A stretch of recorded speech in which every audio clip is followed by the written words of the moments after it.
My own family banned me from a luxury cruise right at the terminal, tossing a $50 gift card at my chest and telling me they had no place for a blue-collar worker like me.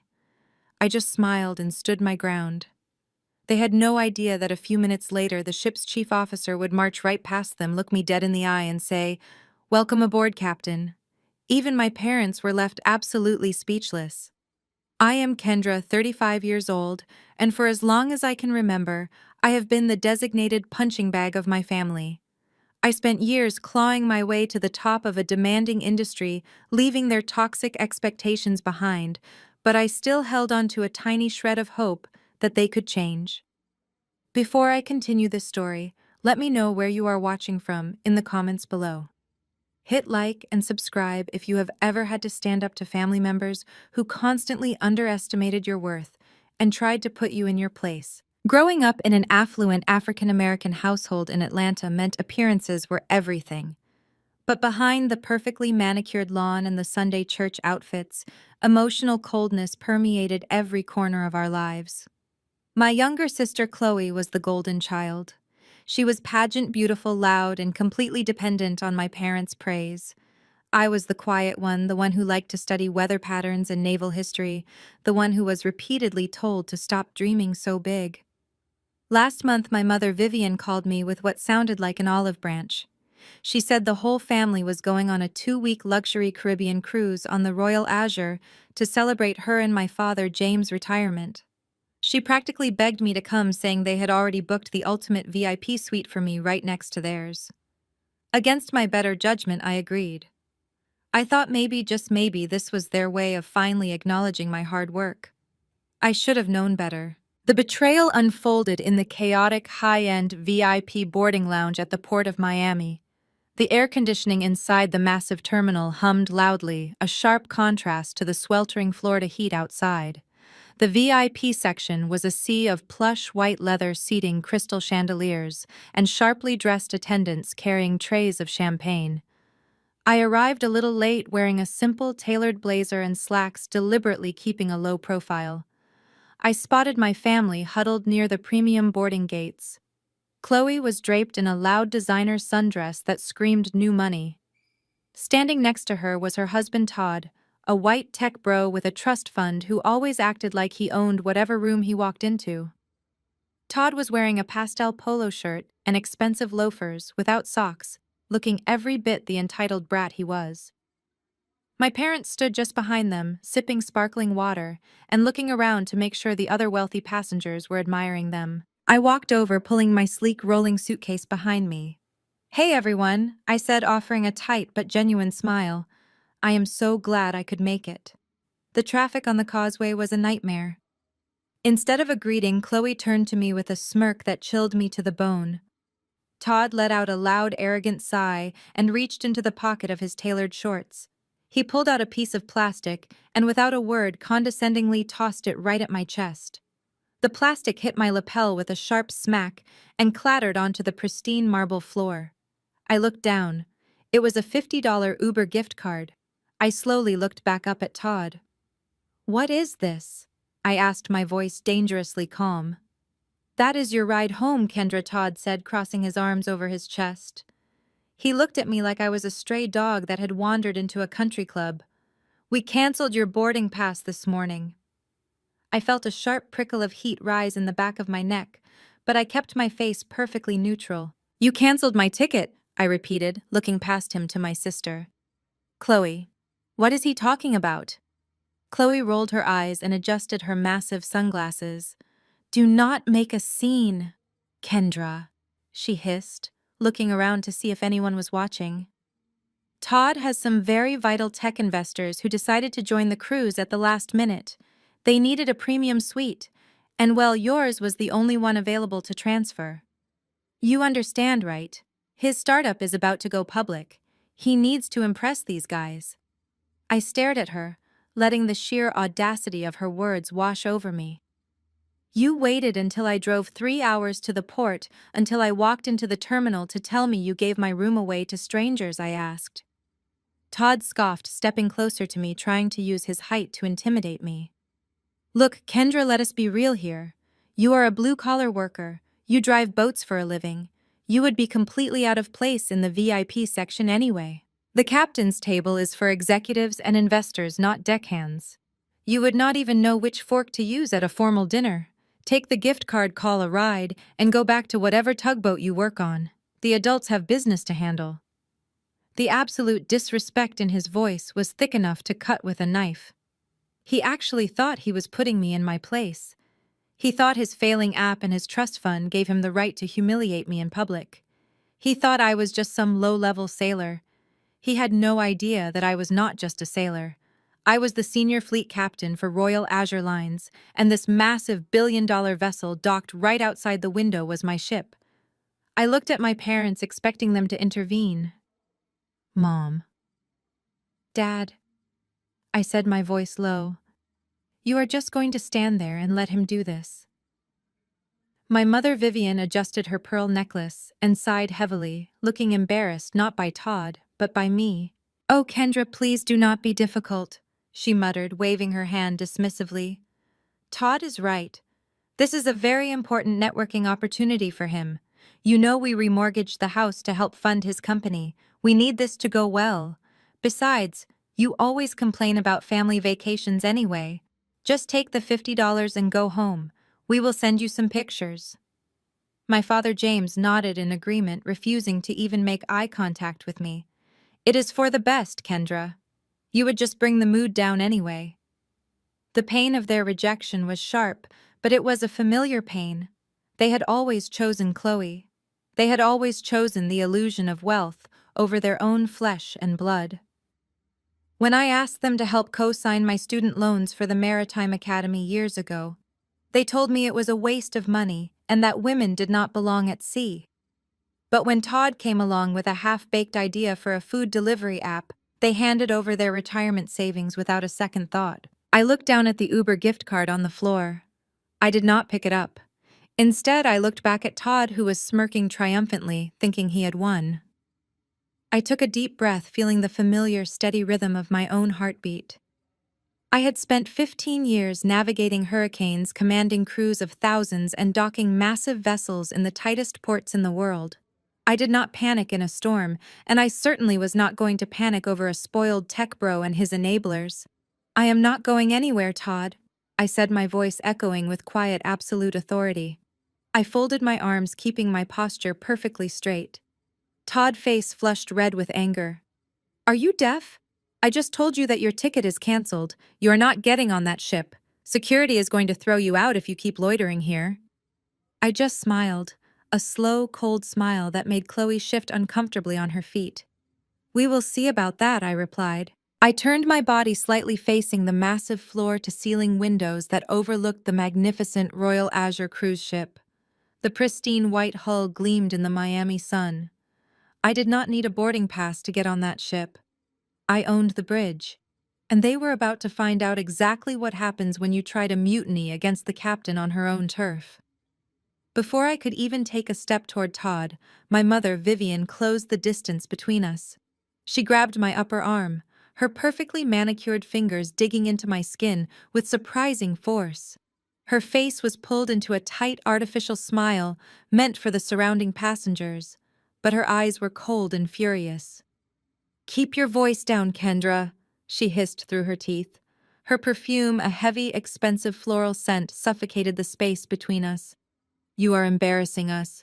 Todd has his senior partners arriving any minute now, and they are very important white men from Silicon Valley. We cannot afford to have them walk in here and see you acting like a loud, angry woman making a scene over a hotel room."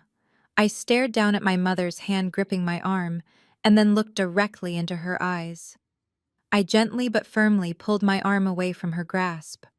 "I am not making a scene, Mom," I said, my voice steady and measured. "I am simply asking why my own family invited me on a 2-week vacation only to cancel my ticket and toss a $50 gift card in my face." My father James stepped forward, flanking my mother. He adjusted the collar of his crisp linen shirt and let out a long, exasperated sigh. He looked at me with the exact same look of deep disappointment he had worn since I was a little girl. "Because, Kendra, sometimes you have to make sacrifices for the greater good of the family," he said. sounding like he was lecturing a slow child. Todd is on the verge of securing Series B funding for his app. These investors expect a certain level of luxury. They expect VIP treatment. When Todd told us he needed an extra suite for his lead investor, we all agreed that you would be the most understanding. After all, you are used to roughing it. You work on cargo ships or whatever it is you do. A luxury suite would be wasted on you anyway. The sheer delusion in his words was staggering. I work on passenger vessels, Dad. I corrected him, though I knew it was pointless. And I do not care about the suite. I care about the fact that you lied to me. You let me pack my bags, drive all the way down here, and stand in this terminal just so you could publicly dismiss me. Chloe stepped up next to Todd, wrapping her arm through his and resting her head on his shoulder. She looked at me with an expression of pure pity that made my stomach turn. Honestly, Kendra, you are being incredibly selfish right now, she drawled. Todd is building a legacy for this family. He is building generational wealth. What are you doing? You are wearing a uniform and taking orders. We remortgaged the house to ensure Todd's company succeeds. We are a team. You have always been so fiercely independent, so we figured you could just head back to your little apartment and enjoy a staycation. We will bring you back a magnet from the Bahamas. The mention of the remortgaged house struck a nerve I had buried a long time ago. I looked from my sister to my parents. The blatant hypocrisy was suffocating. Generational wealth. I repeated, my voice dropping an octave. Mom. Dad, do you remember when I was accepted into the elite maritime academy? I needed a co-signer for my student loans. Just a signature. You refused. You sat me down at the kitchen table and told me that driving boats was not a respectable career for a young black woman. You told me that we did not have a single dime to spare and that I needed to be realistic and get a job at the local bank. My mother rolled her eyes, clearly annoyed that I was bringing up the past. That was different, Kendra. We did not have the liquidity back then. And frankly, we were trying to protect you from entering a male-dominated industry where you would inevitably fail. We were being realistic. Realistic, I scoffed. But when Todd, a man you had known for barely a year, came to you with a half-baked idea for another useless food delivery app, you suddenly found hundreds of thousands of dollars. You risked your own home, the home Grandma left us, to fund his lifestyle. You bought Chloe that designer wardrobe she is wearing right now so she could look the part of a tech CEO wife. Keep your voice down, Todd snapped, looking nervously toward the entrance of the VIP lounge. A group of wealthy-looking older white men in resort wear were walking through the glass doors. Todd immediately straightened his posture, his entire demeanor shifting from arrogant bully to eager servant. Those are the investors, Todd whispered frantically to Chloe and my parents. Do not let her ruin this. We need to look like the perfect, prosperous American family. If they think we have crazy relatives starting drama, they might pull the funding. They value stability. My mother immediately turned her back on me, physically blocking me from the view of the approaching men. She smoothed down Todd's polo shirt and gave him a beaming, proud, motherly smile. You go greet them, Todd. We will handle this, she said softly. Todd nodded, flashing a $1,000,000 smile, and walking over to shake hands with the men, laughing loudly at whatever joke they were making. Chloe watched him with hard eyes, completely oblivious to the fact that her husband had just treated her own sister like trash. My father took a step closer to me, his voice dropping to a harsh whisper. I will not let you ruin your sister's future, Kendra. Todd is giving Chloe the life she deserves. He is giving us the retirement we deserve. We made a business decision today. Your ticket was the collateral. Now be a good daughter for once in your life. Pick up that gift card and walk out those doors before port security drags you out. I stood there in the center of the lavish terminal, surrounded by people who shared my blood, but treated me like an infected wound. I looked at the way my parents fawned over Todd, a man who was secretly drowning in debt and using their money to keep up appearances. They were so desperate for validation, so desperate to be accepted into a world of wealth and privilege, that they were willing to throw their own flesh and blood overboard to buy their ticket. They thought I was powerless. They thought I was just the family scapegoat, the disappointment who worked a blue-collar job. They truly believed that Todd was the captain of their ship. I did not raise my voice. I did not cry. I did not give them the satisfaction of seeing me break. Instead, I slowly reached down and picked up the $50 gift card from the marble floor. My mother let out a small sigh of relief, thinking I had finally surrendered. She turned away from me, preparing to join Todd and his investors at the priority boarding lane. But I did not turn toward the exit.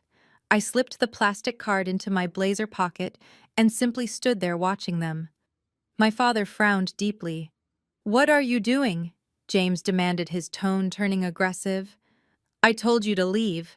"I am not leaving, Dad," I replied calmly, keeping my eyes locked on Todd, who was now leading his group of investors toward the exclusive VIP security scanner. "I am just going to stand right here and watch Todd try to board my ship." My mother let out a sharp, dismissive laugh. "Your ship? Lord have mercy, she has lost her mind. Let her stand there, James. When security asks for her ticket, and she does not have one, they will escort her to the parking lot. We do not have time for this foolishness. Let us go." Without another word, my parents turned and walked away from me, rushing to catch up with Chloe and Todd. They lined up at the glowing blue VIP archway, laughing and chatting with the investors, eager to begin their luxurious vacation. I stood back and watched the scene unfold with absolute clarity. I watched Todd confidently hand his platinum boarding pass to the port agent. I watched him smile, thinking he owned the world, and I waited for the red light. The port agent, a young woman in a crisp white uniform, took the pass from Todd with a polite customer service smile. She scanned the barcode under the laser reader. Instead of the cheerful melodic chime that usually welcomed VIP guests, an obnoxious sharp beep echoed through the high ceilings of the lounge. The glowing archway instantly flashed a bright warning red. Todd chuckled, shaking his head as if the machine itself was simply incompetent. "Your scanner is glitching," he told the agent, his tone dripping with condescension. "Scan it again. I have important investors waiting to board." The agent frowned, her polite smile faltering as she looked at her computer screen. She scanned the pass a second time. The obnoxious beep sounded again, only this time it was accompanied by a secondary alarm, a low, rhythmic siren that immediately drew the attention of everyone in the VIP lounge. The digital display above the archway flashed two words in bold, capitalized letters: "Access denied." Todd's face dropped. "What do you mean, access denied?" he snapped, slamming his hand flat on the podium. "Do you know who I am? I am a platinum investor with this cruise line. I booked the 2 best suites on the entire ship. There is absolutely no way my access is denied. Fix your machine right now." "I am sorry, sir," the agent said, her voice tight but professional. "The machine is working perfectly. Your boarding pass has been flagged and suspended. In fact, all boarding has been temporarily halted." Before Todd could yell again, heavy footsteps echoed across the marble floor. 4 armed Port Authority guards quickly approached the gate, forming a solid human barricade between Todd and the boarding gangway. The head guard held up his hand, signaling for the entire lounge to quiet down. "Ladies and gentlemen," the guard announced, his voice booming over the ambient noise of the terminal. "We apologize for the inconvenience, but the Royal Azure is currently under a mandatory security hold. No passengers, regardless of ticket status, are permitted to board the vessel at this time. Please step back from the gates and await further instructions." The lounge erupted into panicked murmurs. The group of white investors who Todd had been practically drooling over exchanged nervous glances. One of them, an older man with silver hair, checked his heavy gold watch and sighed loudly, clearly unimpressed by the chaotic start to his luxury vacation. He muttered something to his colleague about amateur hour. Todd saw his investor checking his watch and completely lost his mind. His carefully crafted persona of a cool, collected tech CEO shattered into a million pieces. He lunged forward, pointing a frantic finger directly in the port agent face. "Listen to me, you glorified ticket ripper," Todd yelled, a thick vein bulging in his neck. "I paid tens of thousands of dollars for this trip.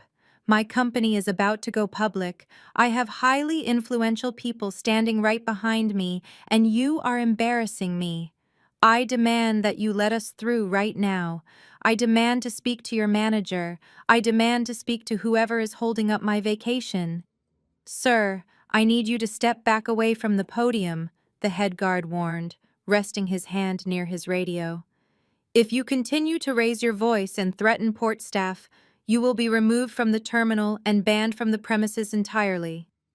Chloe immediately jumped in, grabbing Todd's arm not to pull him away, but to join the attack. "Do not speak to my husband like he is a criminal!"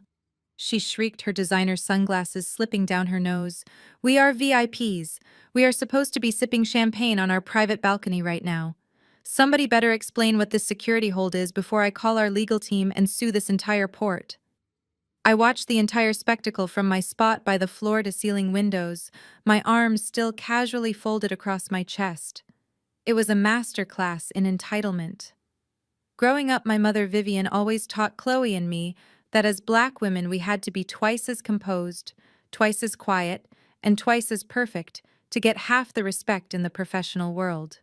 Yet here she was, fiercely defending a mediocre white man who was acting like a spoiled toddler in public. She was more worried about his embarrassment than the fact that he was threatening working-class employees. My parents, Vivian and James, were hovering nervously in the background, looking utterly mortified. My mother kept shooting apologetic smiles at the investors, trying to smooth over the disaster, but the damage was done. The facade of the perfect, prosperous family was cracking right in front of them, and I had a front-row seat. My father stepped up, trying to play the peacemaker to save face. "Officer, please," he said, using his most diplomatic voice. "There must be some mistake. We are good people. We have no security issues. Can you at least tell us who ordered this hold so we can clear this up immediately?" The guard remained entirely unfazed by their collective tantrum. "The order came directly from the bridge," he stated flatly. "The captain of the Royal Azure has placed the vessel on a temporary lockdown. Boarding will not commence until the captain personally gives the all-clear and reviews the passenger manifest. That is strict maritime protocol. There is absolutely nothing we can do down here until the bridge calls down." Todd let out a loud, exasperated groan, grabbing the sides of his head. "Then call the bridge," he demanded, gesturing wildly toward the massive ship outside the window. "Get this so-called captain on the radio right now and tell him Todd is waiting. Tell him I will personally see to it that he loses his command if he does not open these doors in the next 5 minutes. I do not care what imaginary security threat he thinks is happening. I am the VIP here, and my time is money." I could not help but laugh. It was a soft sound, but in the sudden tense silence of the lounge it carried perfectly. My mother whipped her head around and glared at me, her eyes wide with fury. "Kendra, shut your mouth!" she hissed, abandoning the investors to rush over to me. "Why are you still here? Are you enjoying this? Are you happy that Todd is being humiliated in front of his business partners? This is exactly why we did not want you on this trip. You bring bad energy wherever you go. Now get out before you make things even worse." I did not move a single muscle. I just looked at my mother, feeling a profound sense of pity for her. She was so blinded by her desperation for high society status that she could not see the reality of the situation. "I am not causing this, Mom," I said, my voice perfectly calm, contrasting sharply with the chaotic energy radiating from her. "Todd is humiliating himself. I am just standing here watching the consequences unfold." "What consequences?" she snapped, her voice trembling with anger. "You do not know anything about how the real world works. You drive boats. You do not understand high-level business." "I know exactly how this world works," I replied slowly, letting my eyes drift back to the panicked port agents and the furious guards. "I know that when you disrespect the people in charge, you do not get to board the ship." Todd, having overheard my voice, spun around and pointed a trembling finger at me. "You!" he shouted. His face flushed a dangerous shade of crimson. "Are you laughing at me? You think this is funny? You are nothing. You are a glorified deckhand who could not even afford a ticket to this terminal without my charity." "Get her out of here," he demanded, turning to the guards. "She does not even have a ticket anymore. She is trespassing. Kick her out. The head guard looked at me, then back at Todd. Sir, we are currently dealing with a ship-wide security hold. I suggest you calm down and step aside. I will not step aside, Todd screamed, hitting the podium one last time. I want to speak to the captain. I want him down here facing me right now. As if on cue, the heavy frosted glass doors leading to the private gangway slid open with a soft mechanical hiss. A sudden hush fell over the immediate area as three figures stepped firmly into the VIP lounge. Leading the group was Chief Officer Elias, my trusted second in command. He was a tall, imposing man in his late 40s, wearing an immaculate bright white dress uniform, complete with gold trim, gleaming brass buttons, and highly polished black shoes. Two burly ship security officers flanked him, their expressions deadpan, and their hands resting casually near their radios. Todd saw the heavy gold stripes on Elias' shoulders, and his chest puffed out with immediate, arrogant validation. He straightened his pastel polo shirt and marched right past the port guards, moving directly into Elias' path like he owned the entire terminal. Finally, someone with some actual authority, Todd declared, throwing his hands up in exasperation and blocking the officer's way. Listen to me, officer. Your port staff is completely incompetent. I am a platinum-tier investor with this cruise line. I am supposed to be in the premium suite right now, and they are telling me some paranoid captain put the ship on lockdown. I want this cleared up immediately, and I want whoever is responsible for this delay fired by the end of the day. Elias did not slow his pace. He did not blink. He did not even look at Todd.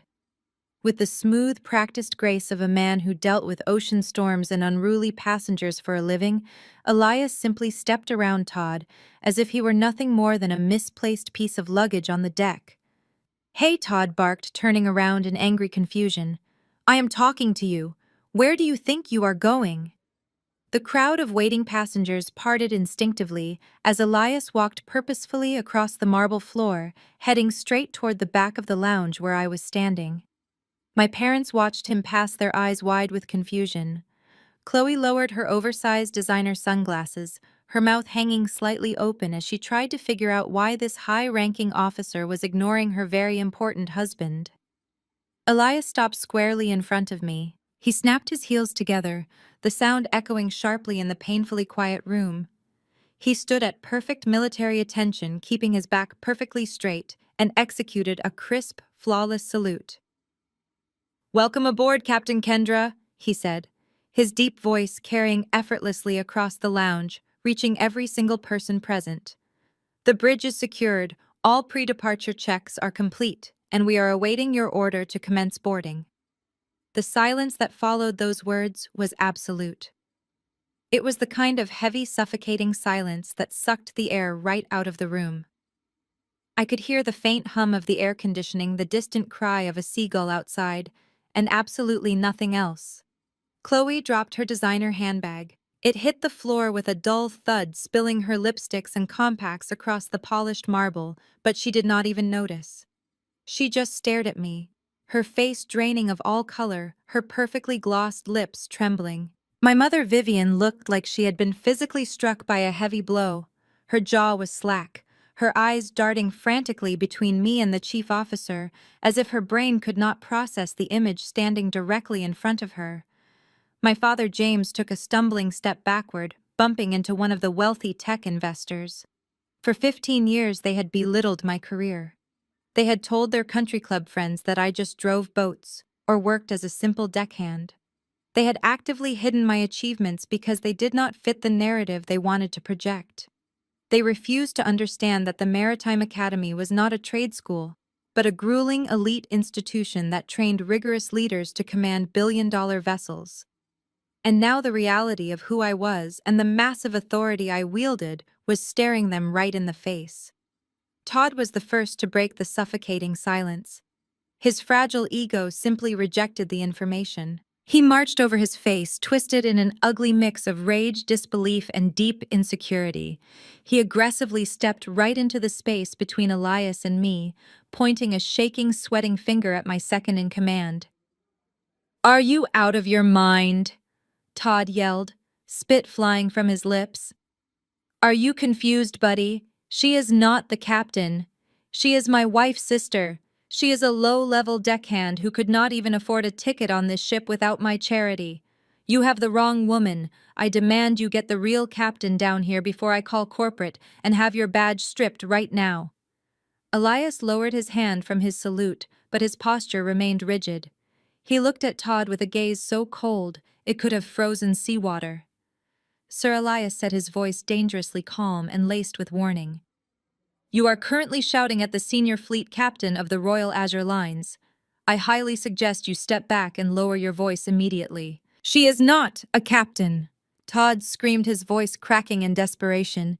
Look at her! She is not even wearing a uniform! She is a fraud! I kept my eyes locked on Todd as I calmly reached into the breast pocket of my tailored blazer. I did not rush.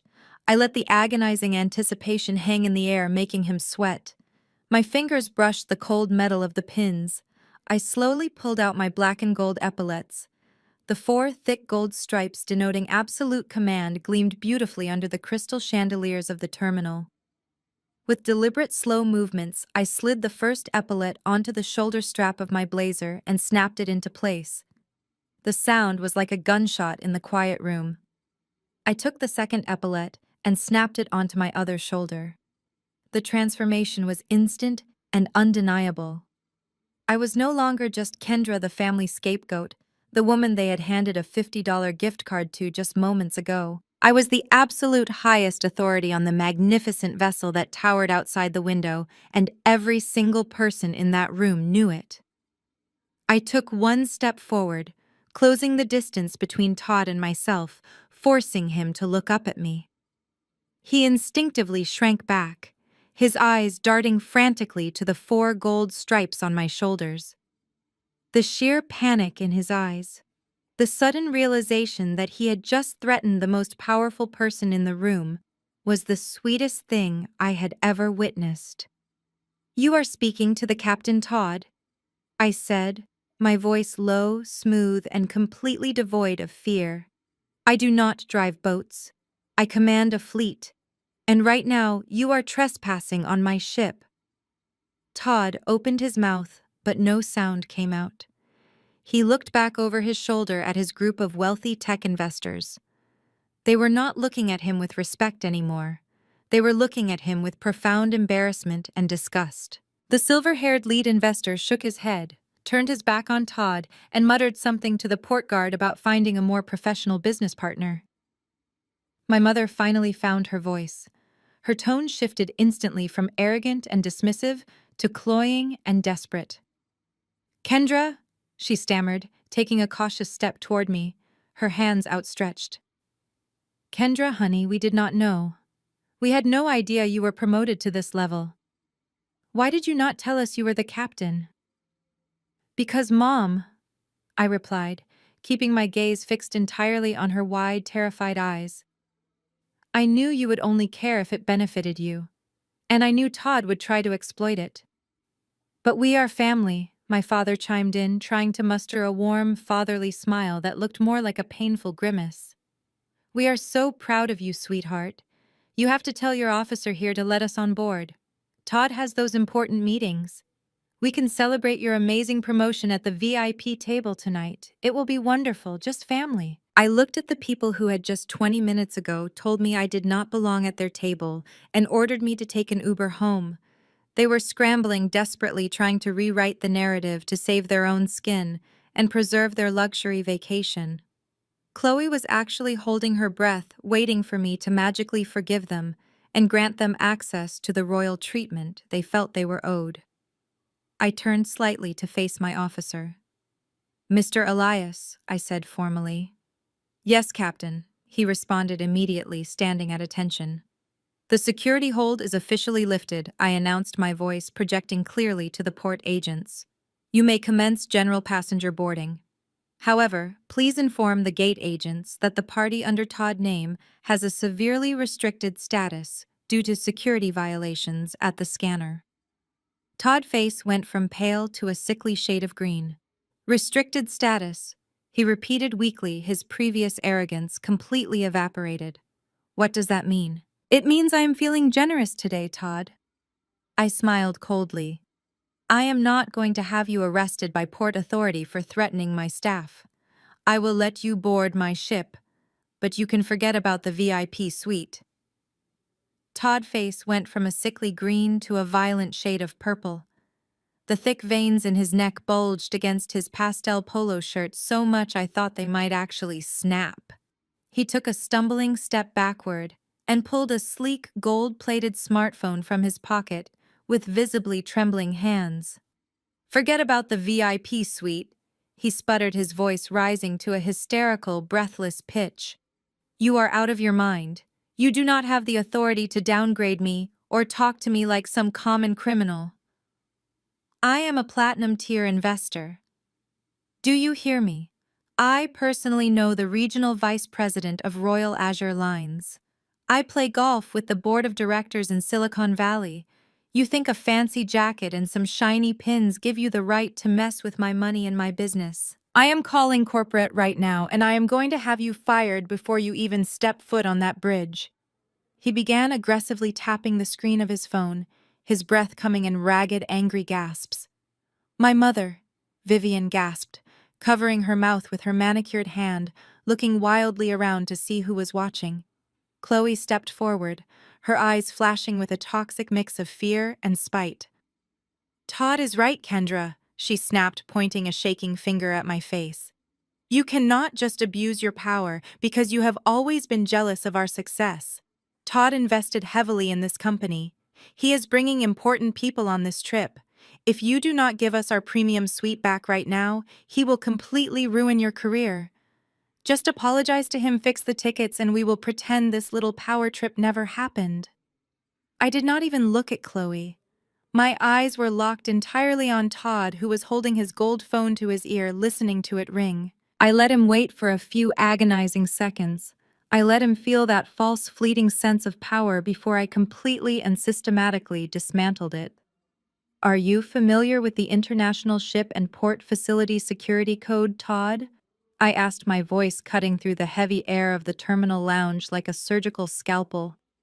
It is commonly referred to in my industry as the ISPS code. Todd lowered the phone slightly, glaring at me with raw hatred. I do not care about your little boat rules, he spat. I am talking to the executive office. The ISPS code is not a boat rule. I corrected him, taking a slow, measured step forward, forcing him to look up at me. It is international maritime law enforced heavily by the United States Coast Guard and the Department of Homeland Security. And under that strict federal law, the master of the vessel, that is me, has absolute, unquestionable authority to determine who poses a threat to the safety and security of the ship, its crew, and its passengers. I am not a security threat, you lunatic, Todd yelled, though his voice cracked noticeably at the mention of Homeland Security. I am a paying VIP guest. I crossed my arms over my chest, the 4 thick gold stripes on my shoulders catching the light of the crystal chandeliers. You just caused a massive disturbance at a federal port checkpoint, I stated calmly. You aggressively threatened my gate agents. You attempted to forcefully bypass a mandatory security hold. And now you are standing here actively threatening the commanding officer of a commercial vessel with extortion and retaliation. In the eyes of international maritime law, Todd, you are no longer a VIP. You are a level 2 security risk. The expensive phone in Todd's hand slipped, slightly sliding down his sweaty palm.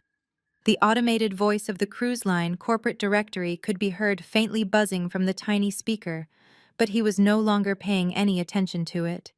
His chest was rising and falling rapidly. If you complete that phone call and attempt to leverage your financial status to intimidate a ship captain, I continued, my tone completely devoid of emotion. I will not just deny your boarding pass. I will have port security place you in flex cuffs right here on this marble floor. I will have the FBI port liaison charge you with interfering with maritime operations, which is a federal felony. You will face up to 5 years in federal prison, a $250,000 fine, and you will be placed on the global no-sail list for the rest of your natural life. The silence returned to the room, but this time it was suffocating and heavy with legal reality. The group of wealthy tech investors, who had been standing a few yards away listening to the entire exchange, suddenly turned their backs completely. The silver-haired lead investor shook his head in disgust and muttered to his associates before they all walked away from Todd, abandoning him entirely. My father. James swallowed hard, his hands shaking violently as he gripped the handle of his designer carry-on bag. Todd stared at me, his mouth opening and closing wordlessly. The sheer crushing weight of the federal consequences crashed down on him, grinding his fragile tech bro ego into fine dust. He looked over at Elias, my chief officer, who was still standing at perfect attention, his face a mask of stone-cold enforcement. Elias slowly and deliberately rested his large hand on the heavy black radio clipped to his belt, a silent, chilling confirmation that every single consequence I just listed would be executed in a matter of seconds. He is not making the call. Kendra, my mother suddenly cried out, her voice shrill and thick with blind panic. She practically lunged forward and snatched the gold phone right out of Todd's hand, pressing the end button repeatedly. Todd is just stressed from his business deals. He did not mean any of it. He respects your authority, Kendra. We all do. All. Please just let it go. We do not want any trouble with the federal police. Chloe grabbed Todd by the arm, pulling him back away from me. Todd, do not say another word, she whispered frantically. Her previous arrogant bravado completely erased by the threat of prison. If you get arrested, those investors will pull our startup funding immediately. We cannot afford a scandal right now. Just put the phone away and let her win this one. Todd looked at his wife, then at his terrified mother-in-law, and finally back at me. The realization that his money, his connections, and his fake high society status meant absolutely nothing on my territory was a bitter pill he was being forced to swallow dry. He slowly lowered his hands, his posture slumping in defeated rage. Are we absolutely clear, Todd? I asked, maintaining intense, unwavering eye contact. If you board my ship, you will follow my rules. You will speak to my crew with absolute respect, and you will never, ever raise your voice at me again. Do you understand me? He clenched his jaw so tight I thought his teeth might crack under the pressure. He gave a single stiff, agonizing nod. Yes, Captain, he muttered, looking at the floor. The words sounded like poison in his mouth. Excellent, I said, offering a sharp, humorless smile that did not reach my eyes. Now that we have firmly established the chain of command, we can proceed with your new accommodations. Mr. Elias. Yes. Captain Elias responded instantly, his voice booming with authority. Please escort this party to the guest services desk I ordered. Process their boarding passes, but permanently void the VIP suite transfer. They are to be reassigned to the standard interior cabins on Deck 4. Chloe let out a high-pitched, horrified gasp. Deck 4, she shrieked, her hands flying to her face in utter devastation. But those are interior rooms. There are no windows in those cabins. It is right next to the engine room. We cannot stay down there. We brought formal evening wear. We need the massive walk-in closets. Todd, tell her we cannot stay in the bottom of the ship. I turned on my heel, preparing to leave the lounge and head up the private gangway to the quiet sanctuary of my bridge. The premium VIP suites require a level of basic human decorum. This entire party has completely failed to demonstrate, I called out over my shoulder, not bothering to stop or look back at them. Enjoy the ambient noise of the heavy diesel engines, Chloe. I hear the vibrations are very soothing for people with bad attitudes.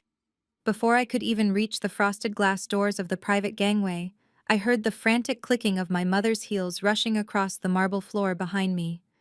Kendra, wait, she called out, her voice cracking with desperate panic. I stopped and turned slowly.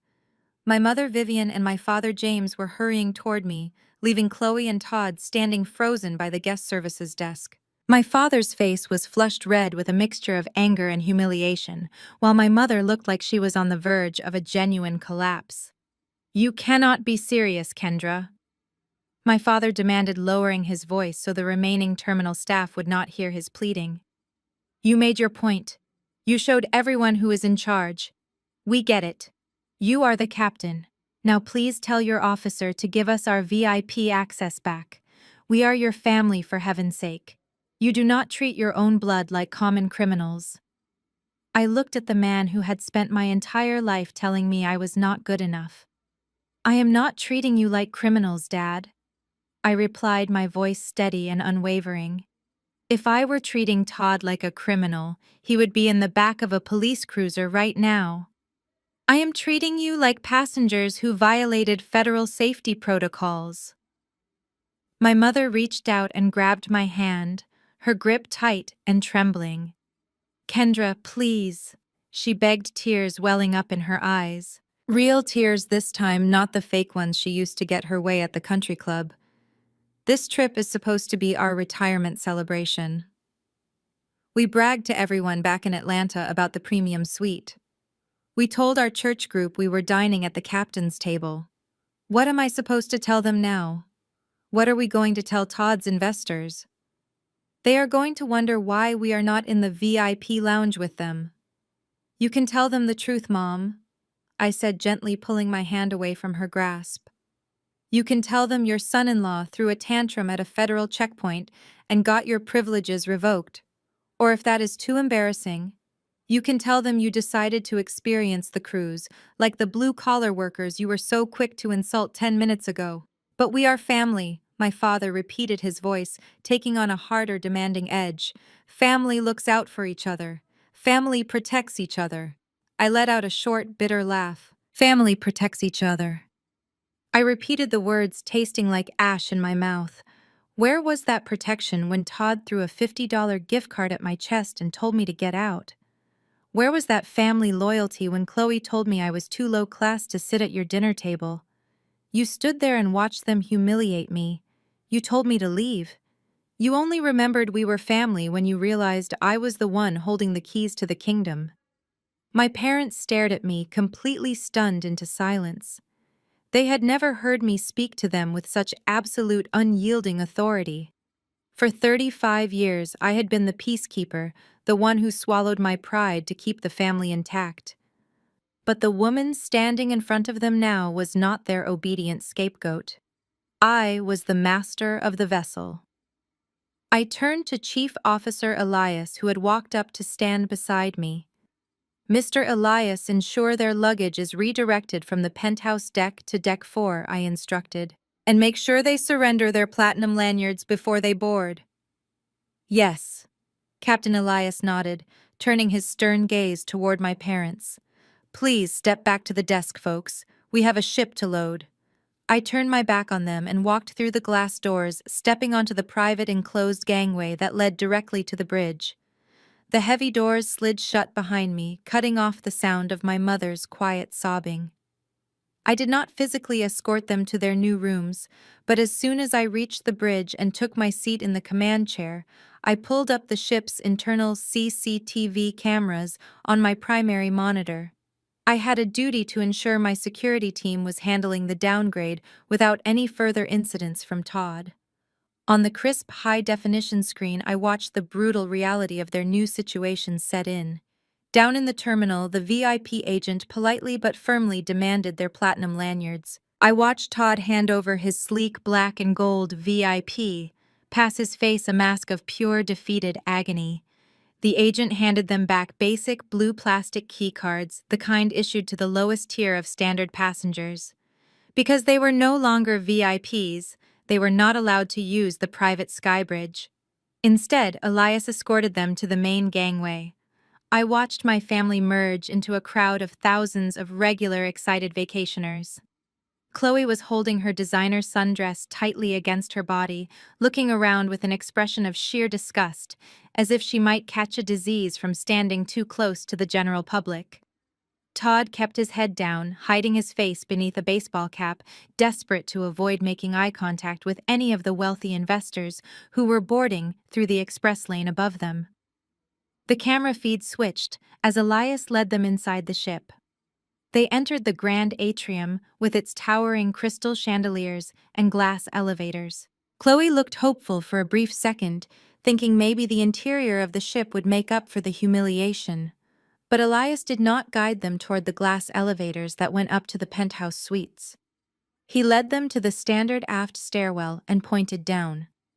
They descended past the plush carpets of Deck 8. They went down past the lively promenade on Deck 7, down past the dining rooms on Deck 5. Finally, they arrived at Deck 4. The lighting here was not the warm, ambient glow of the upper decks. It was bright fluorescent and unforgiving. The hallways were narrower, designed for maximum occupancy rather than luxury. And underneath their feet was the undeniable, heavy, rhythmic thrum of the ship's massive diesel engines. It was a constant low vibration that you could feel right in your teeth. Elias stopped in front of cabins 4102 and 4104. He swiped his master keycard, opening the doors for them before giving a polite nod and walking away to resume his duties. I zoomed the camera in slightly as Chloe stepped into her new room. The cabin was exactly 150 square feet. There were 2 small twin beds bolted to the floor, a tiny desk, and absolutely no windows. The walls were painted a sterile beige, decorated only by a cheap framed print of a generic beach. I watched Chloe drop her $1,000 handbag onto the floor. She turned to Todd, her mouth wide open in a scream of absolute horror, though the cameras did not pick up the audio. She gestured wildly to the tiny closet, realizing instantly that her massive collection of designer evening gowns would never fit inside. Todd just slumped onto the edge of the twin bed, burying his face in his hands, entirely defeated. I sat back in my leather command chair, feeling the deep, powerful hum of my ship beneath me. I had given them a place on my vessel, but I had also given them a harsh dose of reality. The illusion of their wealth and superiority was stripped away, leaving them in a windowless box at the bottom of the ocean, and the voyage had not even started yet. I reached forward and toggled the audio control on my security console. While the interior of the passenger cabins did not have audio recording, for obvious privacy reasons, the narrow crew corridors and lower passenger hallways of Deck 4 were fully equipped with high-definition security microphones. I watched the screen as Chloe, completely unable to contain her rage within the claustrophobic walls of her assigned room, stormed out into the narrow hallway. She hammered her fist repeatedly against the heavy metal door of cabin 4102, where my parents had just been banished. The door swung open, revealing my mother, Vivian. She looked exhausted, her perfectly styled hair already beginning to frizz from the humidity of the lower decks. Before Vivian could even speak, Chloe launched into a full-blown meltdown. "I cannot stay in this closet, Mom!" Chloe shrieked, her voice echoing harshly off the low metal ceilings. "There is no balcony.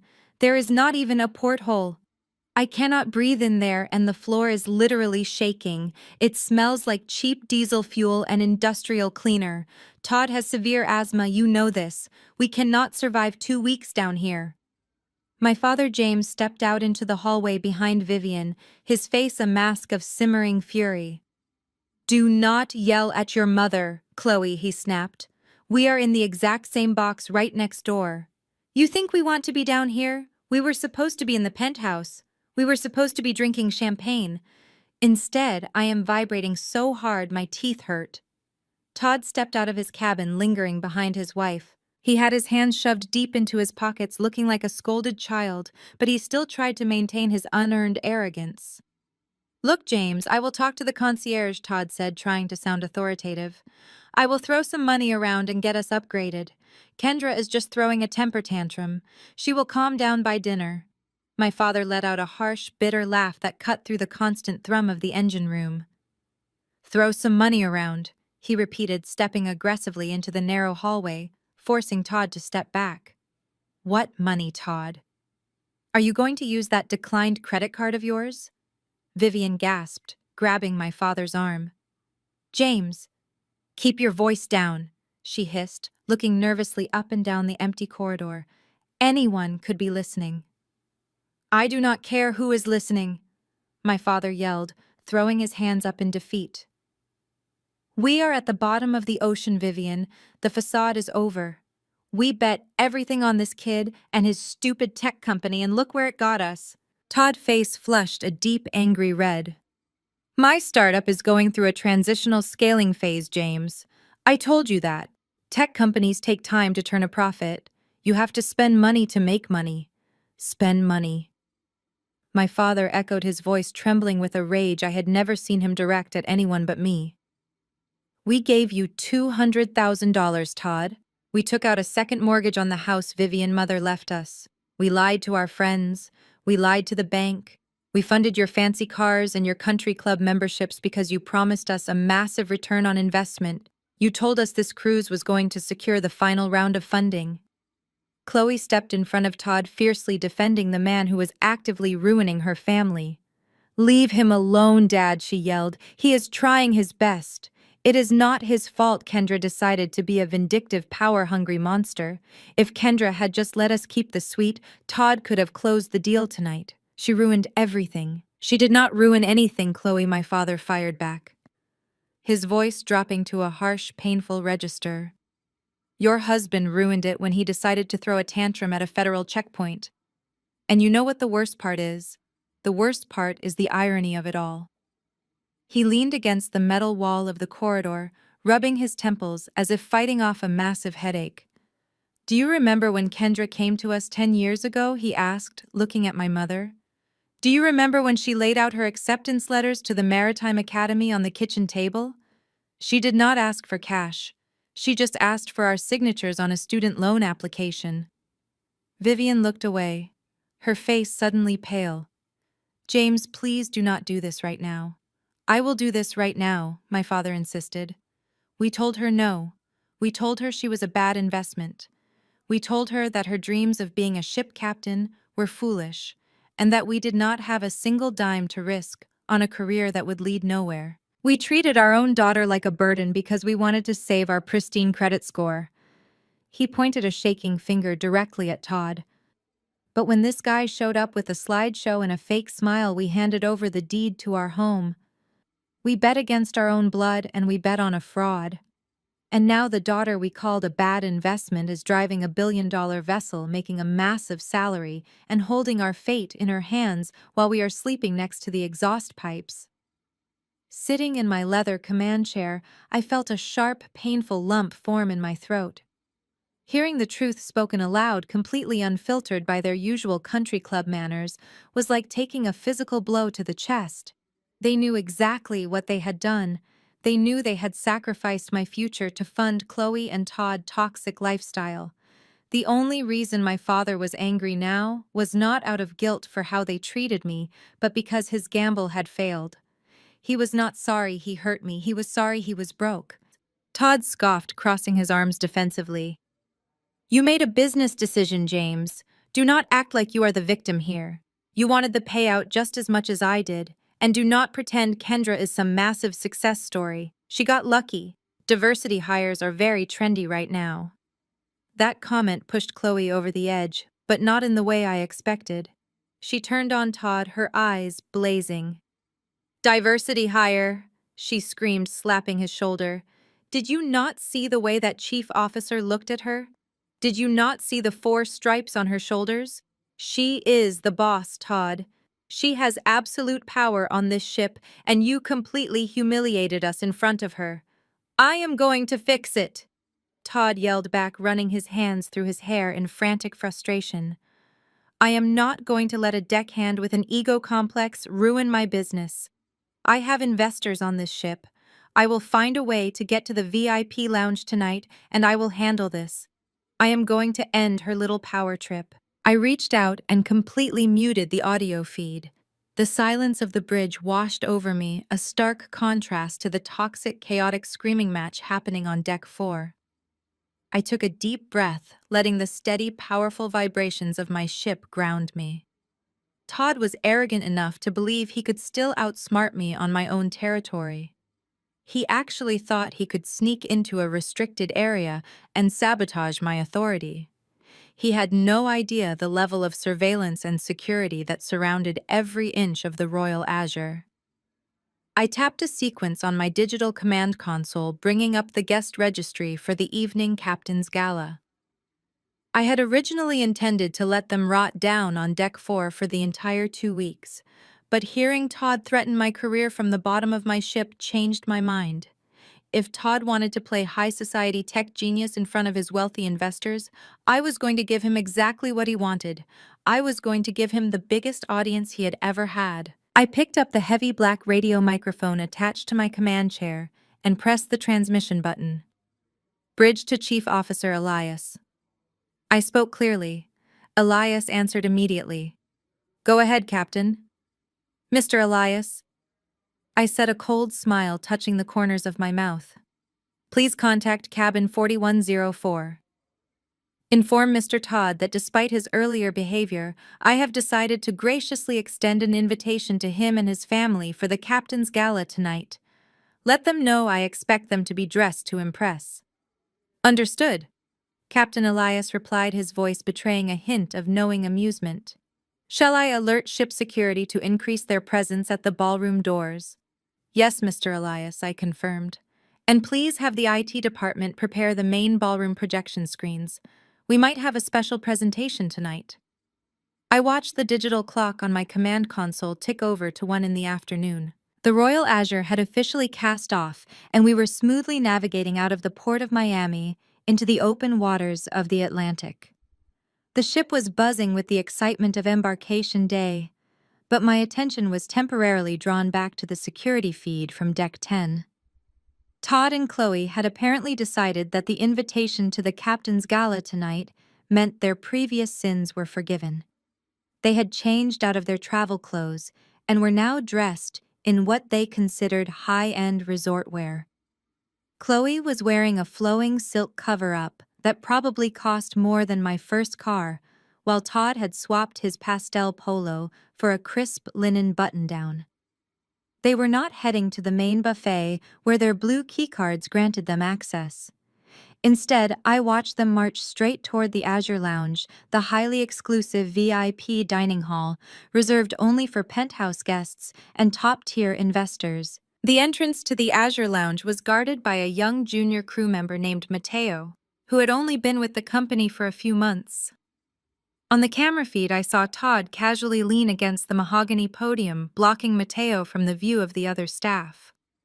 Todd reached into his pocket, pulled out a crisp $100 bill, and slid it discreetly under a stack of menus.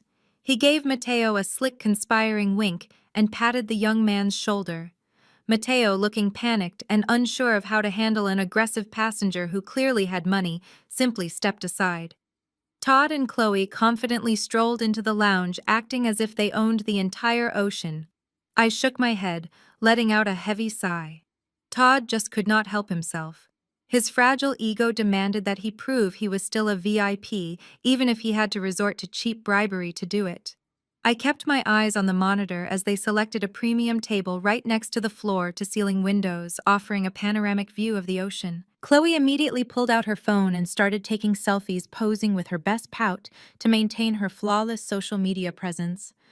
Todd, meanwhile, walked over to the private chilled display near the bar. This area was strictly for VIP guests to select their own premium beverages. Without hesitating, Todd grabbed a bottle of vintage Dom Perignon.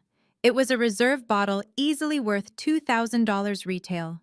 He carried it back to the table with a triumphant smirk.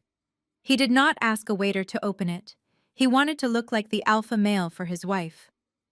He grabbed the foil, twisted the wire cage, and popped the cork with a loud, celebratory bang that echoed through the elegant dining room. A few actual VIP guests turned their heads in annoyance. Among them, sitting just 2 tables away, were the Silicon Valley investors Todd had been so desperate to impress in the terminal. The silver-haired lead investor took one look at Todd's loud, obnoxious behavior and visibly cringed, turning his chair slightly to avoid making eye contact. I stood up from my command chair and smoothed the front of my uniform blazer. Mr. Elias, you have the con, I announced, stepping away from the monitors. I need to take a quick walk down to Deck 10. I believe we have a stowaway in the Azure Lounge. I took the private executive elevator down and walked briskly through the plush-carpeted hallways. When I reached the entrance to the Azure Lounge, young Mateo saw me and immediately stood at rigid attention, his face going pale. "Captain," he stammered nervously. "I'm sorry, they just walked in and the man gave me cash, and I did not know how to stop them without causing a scene." I held up my hand to stop his apology. "It is all right, Matteo," I said calmly. "You are new. But for future reference, never accept a bribe from a passenger. I will handle this." I walked into the dining room. The atmosphere was a world away from the loud, crowded buffets on the lower decks. Soft, classical music played from hidden speakers, and the clinking of crystal glasses provided a gentle background noise. I navigated through the well-spaced tables, my eyes locked on Todd and Chloe. They were laughing, clinking their champagne flutes together. Chloe was busy typing a caption for her latest photo, probably bragging about the VIP lifestyle to her thousands of fake internet friends. I stopped right at the edge of their table. The heavy gold stripes on my sleeves rested casually near the edge of the crisp white tablecloth. "I hope the vintage selection meets your high standards, Todd," I said, my voice completely level but loud enough to carry to the neighboring tables. Chloe nearly choked on her drink, coughing and quickly putting her glass down. Todd froze, his triumphant smile instantly vanishing. He looked up at me, his eyes darting toward the investors sitting nearby, and then back to my uniform. "Kendra," he whispered harshly, leaning forward. "What are you doing here?" "We are just having a quiet lunch. We are celebrating the gala invitation. Do not ruin this for us. You are not supposed to be in this lounge." "Todd," I replied, picking up the heavy empty bottle of Dom Perignon and inspecting the label. "Your blue keycards only grant you access to the main dining halls. But beyond the simple fact that you bribed a junior crew member to trespass in a restricted area, you have also decided to help yourself to the premium reserves." "It is just a bottle of champagne," Todd scoffed, trying to brush it off, waving his hand dismissively. "Put it on my tab. I am good for it. You know I have the money, just charge the room and leave us alone." I reached into my pocket and pulled out a small thermal receipt I had printed on the bridge just before coming down. I placed it gently on the table right next to his half-full glass. "That is an interesting request, Todd," I noted, maintaining my polite professional tone. "Because under international maritime law, removing high-value inventory from a restricted area without authorization is technically considered theft of ship stores. However, since you opened it, I decided to process it as a salvage purchase. I have officially charged the $2,000 to the primary credit card you placed on file for your onboard expense account." Todd rolled his eyes, picking up the receipt with a smug expression. "Fine," he said, pulling out his phone. $2,000 is nothing. I will write it off as a business expense. Are we done here, Captain?" "Not quite," I smiled, leaning in just a fraction of an inch closer. I watched the blood slowly drain from his face as he actually read the words printed at the bottom of the receipt. "By the way, Todd," I announced, my voice clear and perfectly audible to the investors sitting at the next table, "your card was just declined." The silence that hit their table was absolute. Chloe's mouth dropped open in sheer horror. She looked at Todd, who was staring at the small piece of thermal paper as if it were a venomous snake. "Declined." Chloe repeated, her voice a high-pitched squeak. "Todd, what does she mean, it was declined?" "We have a $50,000 limit on that card." Todd swallowed hard, his Adam apple bobbing visibly. "There must be a mistake with the bank," he stammered, his confident tech CEO persona completely crumbling. "A fraud alert. Because we are in international waters. That is it. A simple fraud alert." "It is not a fraud alert," I corrected him mercilessly. "The banking system clearly indicates insufficient funds. Your account is completely maxed out, Todd. You do not have $2,000 to cover the champagne you just stole." The lead investor at the next table let out a soft, unmistakable scoff of amusement. Todd heard it. He closed his eyes, the deep red flush of utter humiliation creeping up his neck and spreading across his cheeks. He had spent months convincing these men that he was a wealthy genius, worthy of their millions, and in less than 60 seconds, I had exposed him as a broke fraud who could not even afford his own drinks. Since your card is declining, Todd, I continued picking up the receipt and folding it neatly. I will have the accounting department hold this debt against your final disembarkation bill. If you cannot secure the funds by the end of the voyage ship, security will hold you at the port until local authorities arrive to process the theft. Chloe looked like she was going to be physically sick. She pushed her chair back, grabbing her designer bag with shaking hands. "We are leaving," she whispered, standing up quickly and keeping her face turned away from the other guests. "Todd, get up." "Todd, let us go right now." Todd did not argue. He did not yell. The fight had been completely drained out of him. He stood up, his shoulders slumped, and followed his wife toward the exit. I stood by the window watching them do the walk of shame out of the beautiful azure lounge, heading back toward the elevators that would take them down to the windowless reality of Deck 4. They were slowly realizing that they were completely trapped in a world where my word was law and their fake money held no power at all. I watched the glass elevator doors slide shut on Deck 10, swallowing Todd and Chloe in their profound humiliation. They were descending back into the reality they had worked so hard to avoid. I turned away from the observation window and walked back onto the bridge, taking my seat at the command console. The ocean ahead was a brilliant sapphire blue, and for a brief moment I let the steady hum of my ship wash over me. I hoped that the embarrassment in the Azure Lounge would finally force them to keep a low profile for the rest of the voyage. I should have known that toxic people do not reflect on their failures, they simply look for someone else to blame. My peace lasted exactly 45 minutes. The secure comms line on my console chimed sharply. It was Maria, the chief purser, who managed all passenger accounts and guest relations. "Captain, we have a situation in my private office behind the main reception desk." Maria said, her usually calm voice tight with frustration. "Your sister and brother-in-law are here. Your sister is screaming at my staff and threatening to call the FBI on our IT department. I thought it best to pull them off the public floor, but they are demanding to speak with you immediately." I let out a slow, measured breath. "Keep them in your office, Maria," I replied. "I will be right down." I took the staff elevator down to Deck 5 and walked through the hidden crew corridors that bypassed the crowded passenger atrium. When I opened the door to the purser private office, the sheer volume of Chloe's hysterical voice hit me like a physical wave. She was pacing the length of the small room, waving her phone in the air, while Todd sat rigidly in a leather guest chair, his arms crossed, defensive and angry. My mother, Vivian, was hovering near the corner, wringing her hands in distress. "You cannot tell me this is a coincidence," Chloe was yelling at Maria, who stood firmly behind her desk. "We had $50,000 in available credit this morning. And then my vindictive sister decides she wants to ruin our trip, and suddenly our cards are frozen. She hacked us. I know she did."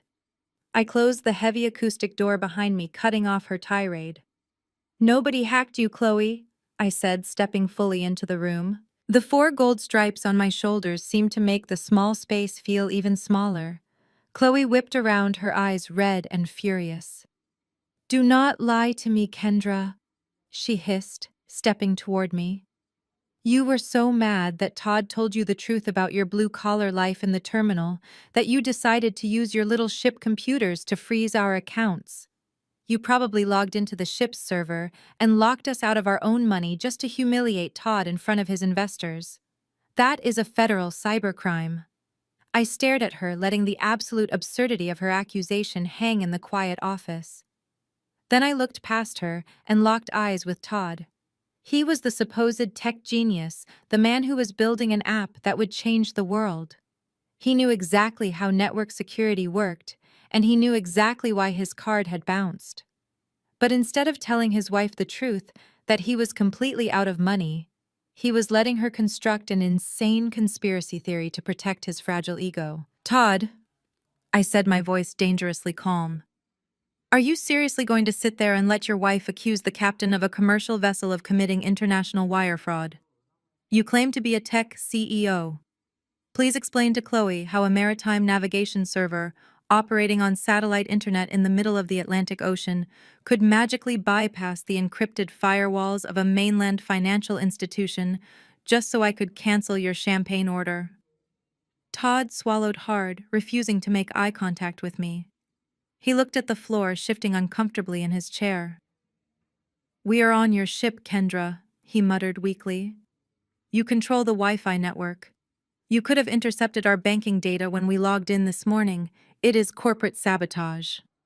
The blatant lie was so pathetic, it was almost funny. He was desperately clinging to his billionaire persona, even as the walls closed in around him. He would rather invent a felony than admit to his wife and mother-in-law that he was a total fraud. My mother Vivian suddenly stepped forward, placing herself between me and Chloe, as if she were breaking up a schoolyard fight. "Enough," she declared, her voice trembling with that familiar anxious energy she always got when our family image was threatened. "It does not matter how it happened. What matters is that we are on a luxury cruise and Todd Card is currently experiencing a technical glitch. We cannot have him looking like a fool in front of those Silicon Valley men." She reached out and grabbed my forearm, her grip tight and desperate. "Kendra, you are the captain. You make hundreds of thousands of dollars a year. You have ultimate authority over this entire boat. You need to fix this right now." "Fix it how exactly, Mom?" I asked, staring down at her hand until she slowly let go of my arm. "I want you to comp our accounts," Vivian demanded, her tone shifting from pleading to entitled in a fraction of a second. "Clear the balance on that champagne. Upgrade us back to the VIP suite. Give Todd and Chloe an unlimited onboard credit line until Todd Bank sorts out this ridiculous security freeze. It is the absolute least you can do after embarrassing him in the dining room." I looked at my mother, truly trying to find a trace of the woman who used to teach me right from wrong when I was a little girl. But all I saw was a woman so consumed by respectability politics and the illusion of high society that she was willing to enable a con artist while demanding her own daughter foot the bill. "Think about how this looks, Kendra." My mother continued, lowering her voice into a harsh whisper. "Those investors saw Todd Card get declined. If word gets back to our church in Atlanta that we spent this entire trip eating at the free buffet and sleeping in the basement, we will be a laughingstock. Oh. You are my daughter. You owe us your protection. Just swipe your MasterCard and make this go away." I took a slow, deliberate step back, physically separating myself from their shared delusion. "I am the captain of the Royal Azure," I said, my voice echoing off the paneled walls of the small office. "My authority is granted to ensure the absolute safety and operational integrity of this vessel and its passengers. I am not your personal ATM, and I am certainly not here to fund a fake lifestyle you cannot afford." Chloe gasped, dramatically covering her mouth. "You are so selfish," she spat. "You have all this power, and you refuse to help your own family." "You are not asking for help, Chloe," I corrected her sharply. "You are asking me to subsidize a lie. Every single comped item on this ship is audited by the corporate finance department. If I grant you unlimited onboard credit without a valid financial reason, I am stealing from my own company to pay for your luxury vacation. I will not compromise my professional integrity, my career, or my ship to save Todd from the consequences of his own empty bank account." My father James had just walked into the office halfway through my sentence. He heard my refusal, and his face darkened into a scowl. "You always were a stubborn, ungrateful girl," he snapped, standing next to my mother. "We put a roof over your head for 18 years. We clothed you, we fed you, and I thanked you for it by building a life you never had to worry about." I fired back, cutting him off completely. "But I will not pay a single cent toward Todd expenses, not one dime. If you want premium champagne, you pay for it. If you want a suite, you pay for it. If your cards are declining, then I suggest you get very comfortable with the complimentary tap water and the standard buffet lines." Todd stood up, his face flushed a deep, violent red. "You think you have won, do you?" he sneered, trying to mask his panic with aggression. "You think because you wear that fancy jacket you can just walk all over me? I still have meetings scheduled with those investors by the main pool this afternoon. I do not need your fake onboard credit to prove my worth. I know more about the ocean and yachting than you ever will. I will secure that funding with or without your charity. I looked at Todd, feeling nothing but pure, icy disdain. Then I suggest you head up to the pool deck, Todd, I said, gesturing toward the door. But remember, you are a standard guest now. You do not have priority seating. Better go claim your lounge chair before the afternoon crowd gets there.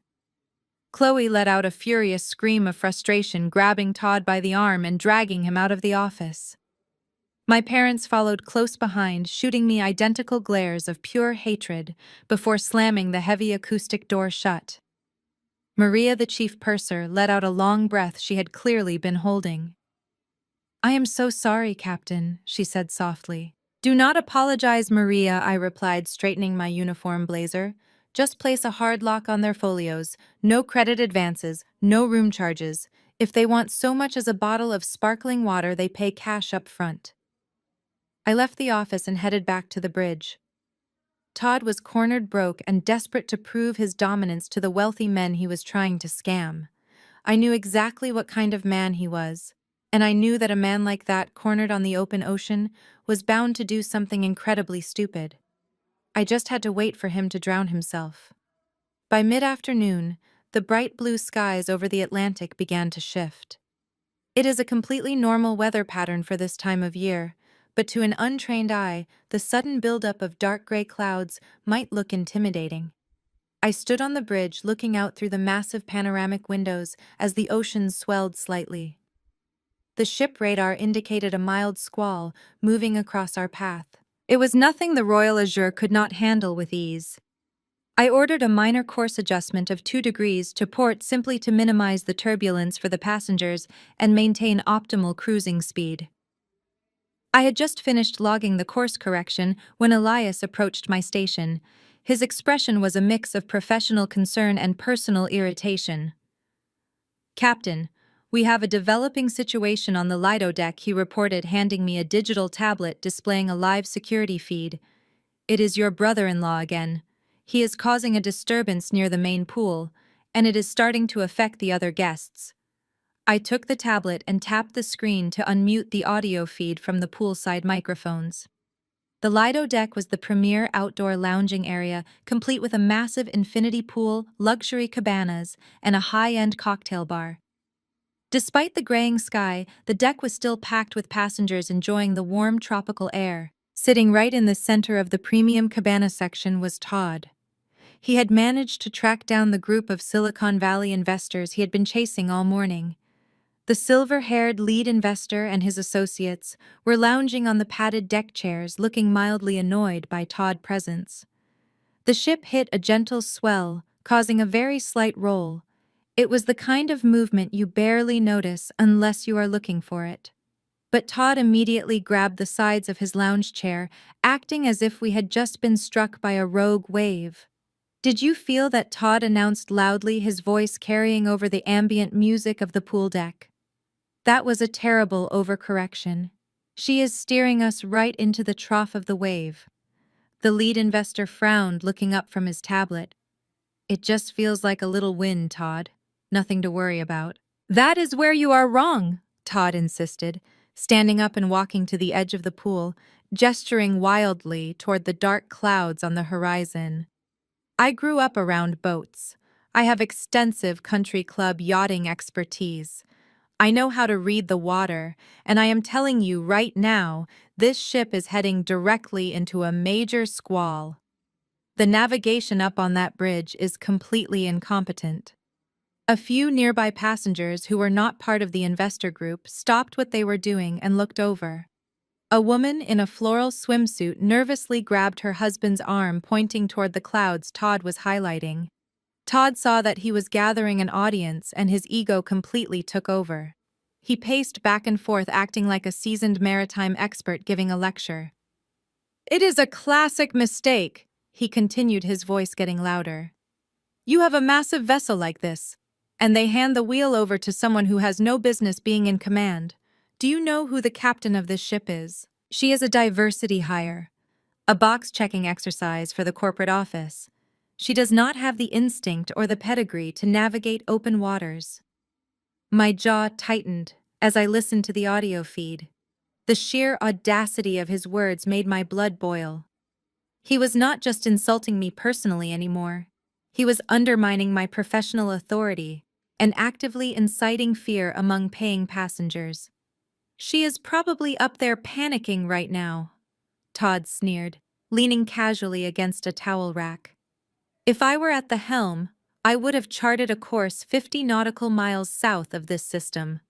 But what do you expect when you hand $1 billion ship to someone who only got the job to make a brochure look good?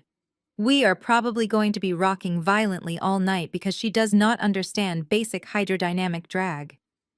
The panic was starting to spread. Several passengers began packing up their beach bags, looking anxiously at the sky. A young mother hurried to the edge of the pool and told her children to get out of the water immediately. The investors exchanged uneasy glances, clearly disturbed by the growing commotion. The lead investor looked at his colleague and muttered something about safety protocols. Todd was thriving in the chaos. He felt powerful.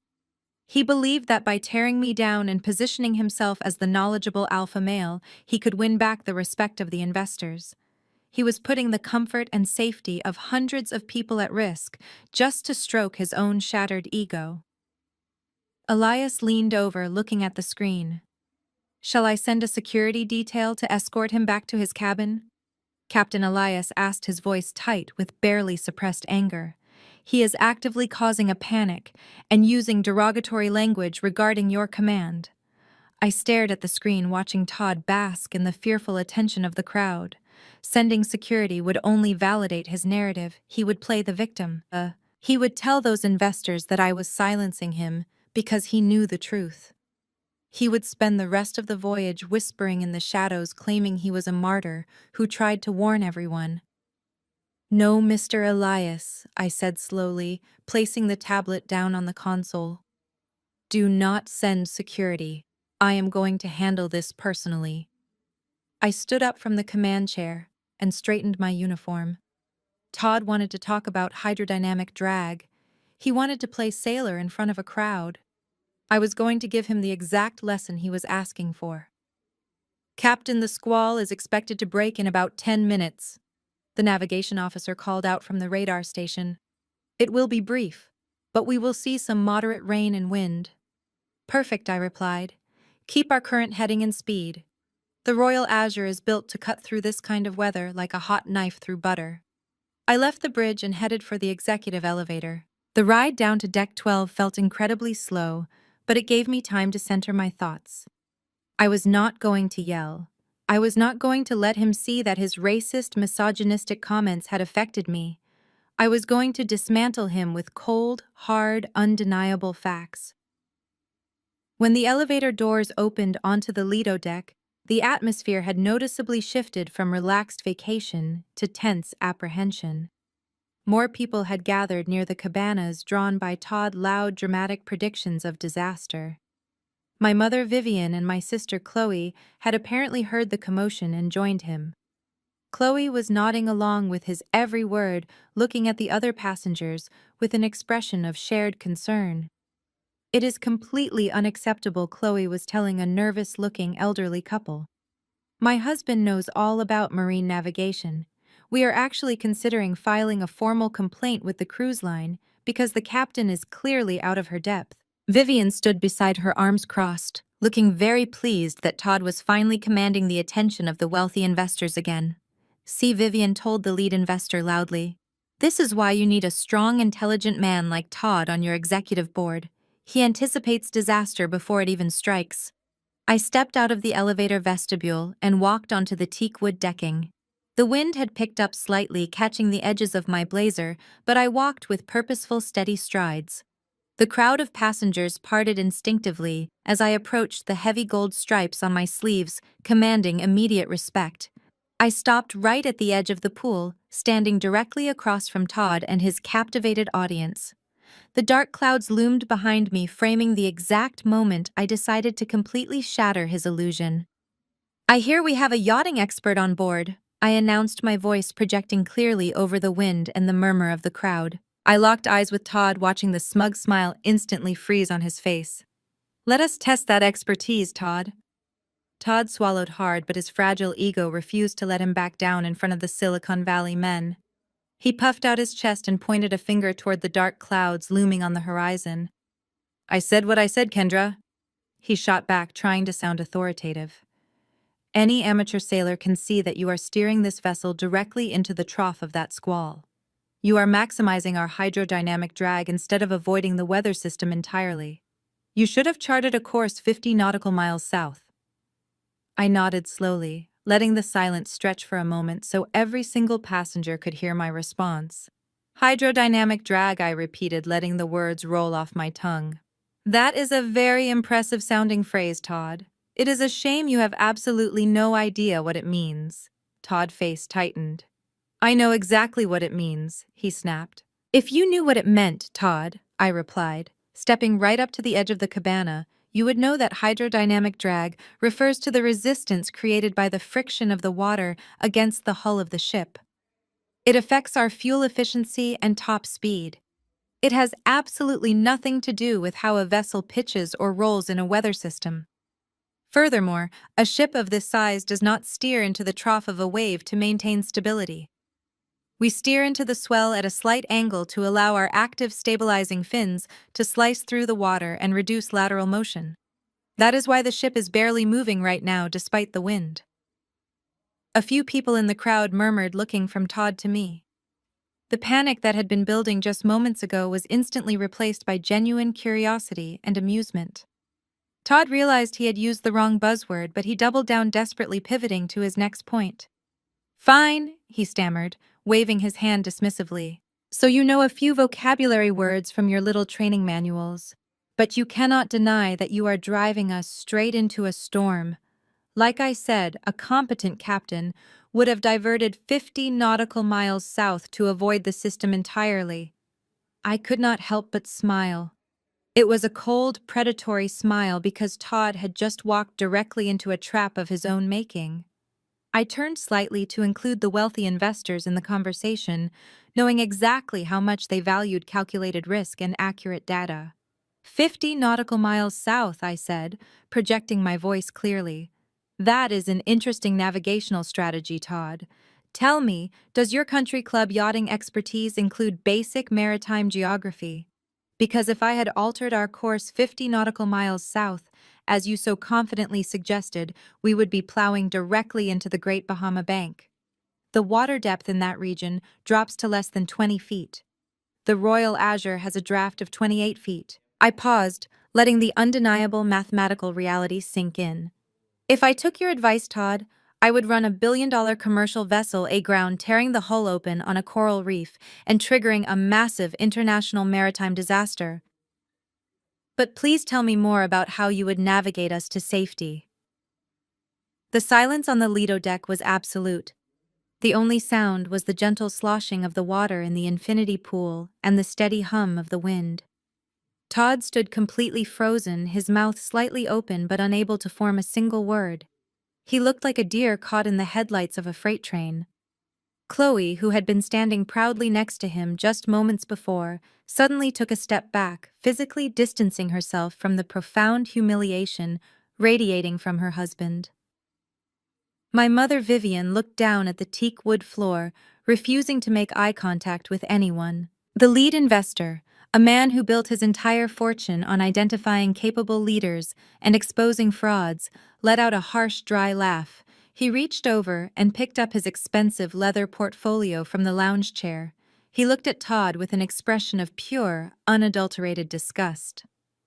"Hydrodynamic drag," the investor muttered, shaking his head slowly.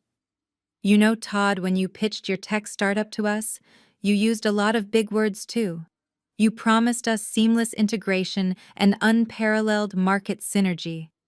Now I am starting to wonder if those were just buzzwords you memorized to sound smart while steering our money directly into a reef." Todd, face drained of all color. "Wait, Richard," he pleaded, taking a desperate step toward the investor. "That is completely different. This is just a misunderstanding about boat terms. My software is solid. The coding is revolutionary. I can show you the projections right now." Richard held up a hand, stopping Todd in his tracks. Do not bother, Todd, he said, his voice laced with finality. I evaluate a man based on how he handles himself when he thinks he is the smartest person in the room. You just stood here and tried to cause a mass panic on a commercial cruise ship to stroke your own ego, and you got publicly dismantled by a woman who actually knows her job. If you are this arrogant and reckless with basic facts in public, I can only imagine the kind of disaster you are hiding in your company financials. We are done here. The funding is off the table. Richard turned to his associates and gave a curt nod. Pack it up, gentlemen, he ordered. We are moving to the indoor solarium. The air out here is suddenly feeling very cheap. The group of wealthy investors gathered their belongings and walked away without looking back. They brushed right past Todd, as if he were completely invisible. The rest of the passengers who had gathered around began to laugh softly, shaking their heads and returning to their lounge chairs. The threat of the storm had been completely neutralized not just by my explanation, but by the sheer entertainment of watching an arrogant bully get put exactly in his place. Todd stood entirely alone in the center of the cabana area. The massive tech deal he had been banking on, the deal that my parents had remortgaged their home to secure, was completely dead. It was gone in an instant, destroyed by his own uncontrollable need to prove he was better than me. Chloe let out a whimpering sound, covering her face with her hands. Vivian looked like she was about to faint, leaning heavily against the side of the cabana. They had enabled his toxic behavior for years, and now they were finally experiencing the devastating financial consequences of their blind loyalty. I looked at Todd, feeling no pity whatsoever. The universe has a funny way of balancing the scales.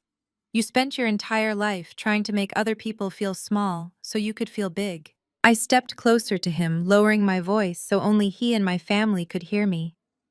You wanted an audience, Todd, I said softly. You wanted to show everyone who is really in charge. Well, congratulations. You definitely proved your point. Now, if you will excuse me, I have a ship to run.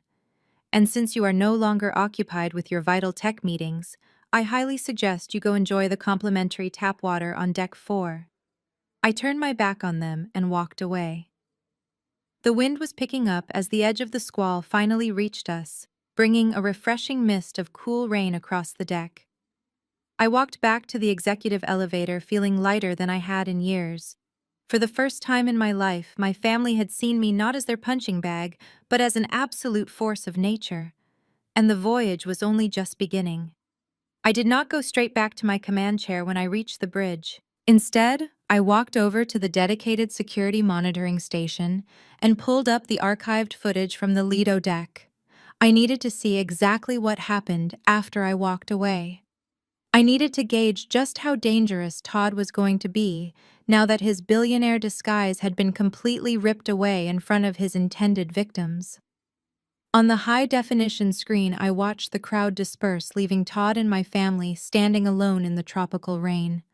Todd was vibrating with a rage so intense it looked like it might tear him apart from the inside. He grabbed Chloe by the arm, his fingers digging into her skin. He pulled her close, ignoring my parents who were standing just a few feet away, looking completely shell-shocked.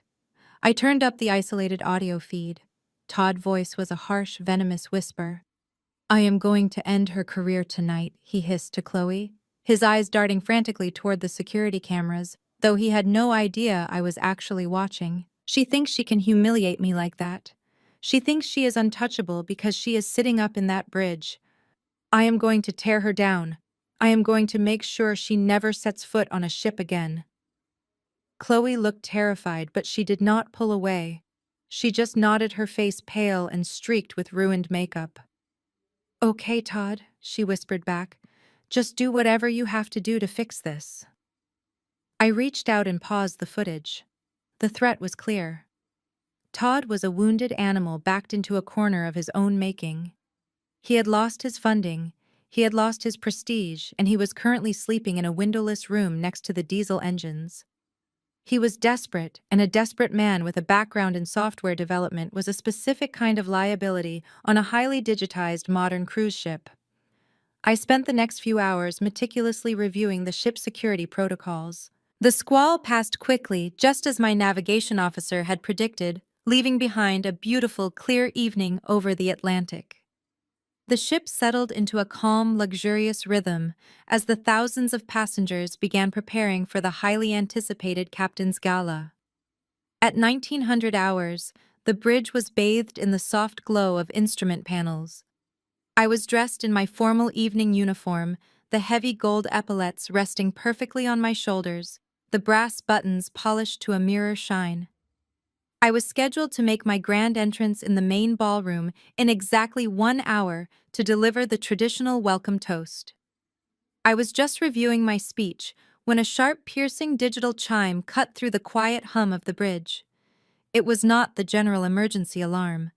It was a silent, specialized alert that only triggered on the primary command console and the chief security officer desk. A bright red light began pulsing rapidly on the network interface screen directly in front of me. Elias was at my side in a matter of seconds, his eyes locked on the flashing warning. "Captain, we have an unauthorized physical breach on the secondary network."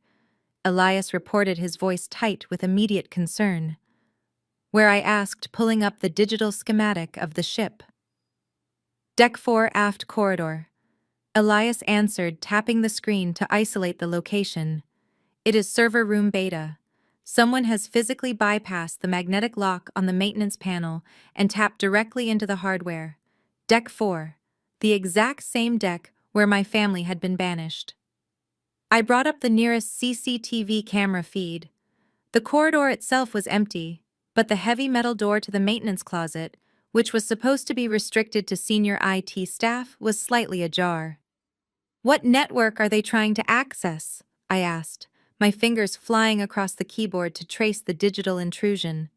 Elias leaned over the console, his brow furrowed as he read the incoming data streams. "They are using a hardwired connection to bypass the guest Wi-Fi firewall. They are trying to access the ship's internal financial registry and the external communications mainframe. Captain, they are trying to interface with your direct command terminal IP address." A cold, calculating smile spread across my face. It was Todd. It had to be Todd. He was finally utilizing his tech startup skills, but instead of building an app, he was committing federal corporate espionage. It all made perfect sense. He was trying to access the financial registry to wipe the $2,000 champagne charge and cover up his declined credit card before my parents found out he was completely broke. But the external communications mainframe was the real prize. By spoofing my command terminal IP address, he was attempting to send a fake distress email or a fabricated corporate complaint directly to the Coast Guard and the cruise line executives. He wanted to manufacture a crisis under my name to prove I was unstable and incompetent. He was trying to frame me to get me fired. "Captain, shall I dispatch the security team?" Elias asked, reaching for his heavy radio. "We can have him in flex cuffs and dragged to the brig in under 2 minutes." I held up my hand, stopping Elias before he could transmit the order. "No, Mr. Elias," I said, my voice dangerously calm. "Do not send security." Elias looked at me in genuine surprise. "Captain, he is actively attempting to breach our command network. That is a severe security threat." "He is attempting to breach it," I corrected him. "But he does not realize that Royal Azure Lines upgraded our cybersecurity infrastructure 6 months ago. Server room beta is a dummy relay. It is a secondary node. He cannot actually alter the financial logs or send external emails from there without a biometric override from this bridge." I quickly typed a command sequence into my console, activating a specialized protocol. "I am isolating his connection and routing it into a sandbox environment," I explained, watching the screen as the network silently trapped Todd in a secure digital cage. "He will see a fake interface. He will think he is successfully deleting his debt and sending his little emails, but all he is actually doing is generating a massive airtight log of federal cybercrimes." Elias watched the data flow on the screen, a look of profound respect washing over his face. "You are letting him dig his own grave, Captain. He wanted to prove he was a tech genius," I replied, leaning back in my chair. "I am just giving him the platform to do it." I pulled up a secondary window on my monitor and initiated a full screen capture of Todd's digital intrusion. Every keystroke he made, every file he tried to manipulate, every fake message he typed out was being recorded in crystal clear high definition. I took the raw feed and routed it directly to the ship's audio-visual control room, the department responsible for the massive projection screens in the main ballroom. I looked at the clock on the wall. The captain's gala was starting in 45 minutes. Todd and my family were undoubtedly getting dressed in their cramped, windowless cabins, preparing to walk into that ballroom and pretend they were high society royalty. Todd believed he had just outsmarted the system. He believed he had successfully sabotaged my career and saved his own skin. He was going to walk into that party feeling like an absolute god. "Mr. Elias," I said, standing up and adjusting the cuffs of my formal blazer. "Please contact the AV department. Tell them I have a special multimedia presentation for my welcome toast tonight. I want the feed from this sandbox environment queued up and ready to project on the main screens the moment I give the signal." "Understood," Captain Elias said, a rare, genuine smile breaking through his stern, professional demeanor. "I will personally ensure the AV team has it locked and loaded." "Excellent," I nodded. "Let us go host a party. I believe my brother-in-law is expecting a spectacular show." Before heading down to the main ballroom to deliver my welcome toast, I needed to see exactly what kind of narrative Todd was trying to spin in his digital trap. The bridge was relatively quiet, bathed in the soft blue glow of the navigation instruments as the ship cut smoothly through the dark Atlantic waters. Elias and I stood shoulder to shoulder over the primary security console, watching the compiled data stream from the sandbox environment I had just locked Todd inside.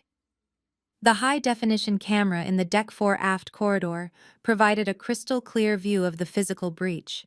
Todd was crouched near the low gray maintenance panel, looking entirely out of place in his expensive linen resort wear. He had pried the magnetic cover off the wall using what looked like a metal nail file he had probably stolen from Chloe Vanity Kit.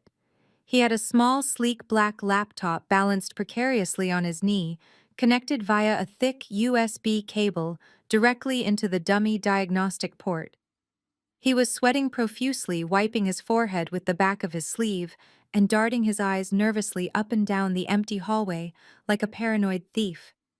On the adjacent monitor, we watched a live digital mirror of his laptop display. Because I had routed his connection into an isolated simulated environment, he genuinely believed he was inside the ship's central operational mainframe. His first priority was predictably entirely self-serving. He navigated straight to the passenger billing directory. It took him less than 3 minutes to bypass the fake security prompts I had generated and isolate his assigned cabin number. I watched the cursor on his screen highlight the $2,000 charge for the stolen vintage champagne. He hit the delete key, instantly zeroing out his balance. But he did not stop there. He navigated to the onboard credit allocation menu and assigned himself a $50,000 spending limit, digitally forging my authorization code to approve the transaction. On the hallway camera, Todd let out a visible heavy sigh of relief, a smug, arrogant smile spreading across his face. He thought he was a genius. He thought he had completely outsmarted the system and secured his luxury vacation for free. If he had simply unplugged his laptop and walked away right then, his crimes would have been limited to financial fraud. But Todd was an incredibly small and vindictive man. The smile on his face quickly hardened into something much more malicious. He did not disconnect the cable. Instead, he opened a secure command terminal prompt, navigating away from the financial servers and heading directly for the external communications mainframe. Elias stiffened beside me, his large hands resting flat on the console. Captain Elias said, his voice dropping to a low, dangerous rumble. "He is attempting to access the emergency transmission protocols." "Let him type," I replied, keeping my eyes locked on the mirrored screen. "Let us see exactly how far he is willing to go." Todd began drafting a direct outbound message using the ship's spoofed IP address. He was addressing the email to the United States Coast Guard District 7 Command Center located in Miami. I read the words exactly as they appeared on the screen one by one. The message claimed to be an urgent whistleblower report from an anonymous senior bridge officer. It stated that Captain Kendra Washington was completely intoxicated, behaving erratically and actively ignoring severe weather warnings to maintain a reckless speed. The email went on to claim that I was verbally abusive to the crew and had threatened violence against passengers who questioned my navigation. The message concluded by explicitly requesting an immediate Coast Guard interception and a forced federal relief of command, citing an imminent and critical danger to the lives of the 3,000 passengers on board. A fake distress call is not a harmless prank. In the maritime industry, it is one of the most severe federal offenses a person can commit. It diverts critical emergency resources away from actual life or death situations. If that message had actually gone through the Coast Guard, would not have simply called the ship to check in. They would have scrambled heavily armed interceptor boats and tactical helicopters. They would have boarded the Royal Azure by force, terrified thousands of innocent vacationers, and permanently destroyed my professional reputation in the process. Todd was perfectly willing to trigger a massive federal raid on my vessel and traumatize innocent people, all because his fragile ego could not handle paying for a bottle of champagne and taking orders from a black woman. He was actively trying to destroy my entire life. I watched Todd hit the send button on his laptop. The sandbox environment instantly generated a highly realistic official-looking confirmation graphic telling him the high-priority message was successfully transmitted to Homeland Security. On the hallway camera, Todd closed his laptop with a sharp, satisfying click. He quickly disconnected the cable and snapped the gray maintenance panel back into place, leaving no obvious physical trace of his tampering. He stood up, smoothed out the wrinkles in his linen shirt, and walked away down the corridor carrying himself with the arrogant swagger of a man who believed he had just conquered the world. Elias turned to me, his jaw clenched so tight a muscle ticked visibly in his cheek. "Captain, this goes far beyond petty theft or verbal disrespect," Elias said, his tone deadly serious. "This is a deliberate, calculated attempt to sabotage the vessel and invoke a federal emergency response. We have him dead to rights. I can have a security detail down at his cabin in 2 minutes. We can place him in flex cuffs and secure him in the brig right now." I reached out and tapped the console, saving the entire sandbox session. I logged every keystroke, every timestamp, every fabricated financial document, and every frame of the hallway video. "No, Mr. Elias," I said, my voice completely detached and icy cold. "Arresting him in the shadows of Deck 4 is exactly what he wants. He wants to be the silent martyr. If we lock him up now, my parents will spend the rest of the voyage telling anyone who will listen that I am a vindictive tyrant who abused my power to silence a brilliant tech CEO. They will spin a narrative where Todd is the victim. I am not going to give them that opportunity." I finalized the data compilation into a secure encrypted folder. "Package this raw data file and send it directly to the Port Authority FBI liaison in Miami," I ordered. "Tell them we have a passenger who has actively attempted to transmit fraudulent federal distress signals and tamper with maritime navigation networks. We will hold him in our custody on board until we return to port for federal processing."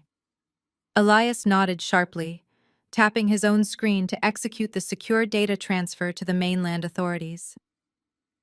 "And what about the AV department?" Captain Elias asked, a rare gleam of genuine anticipation appearing in his eyes.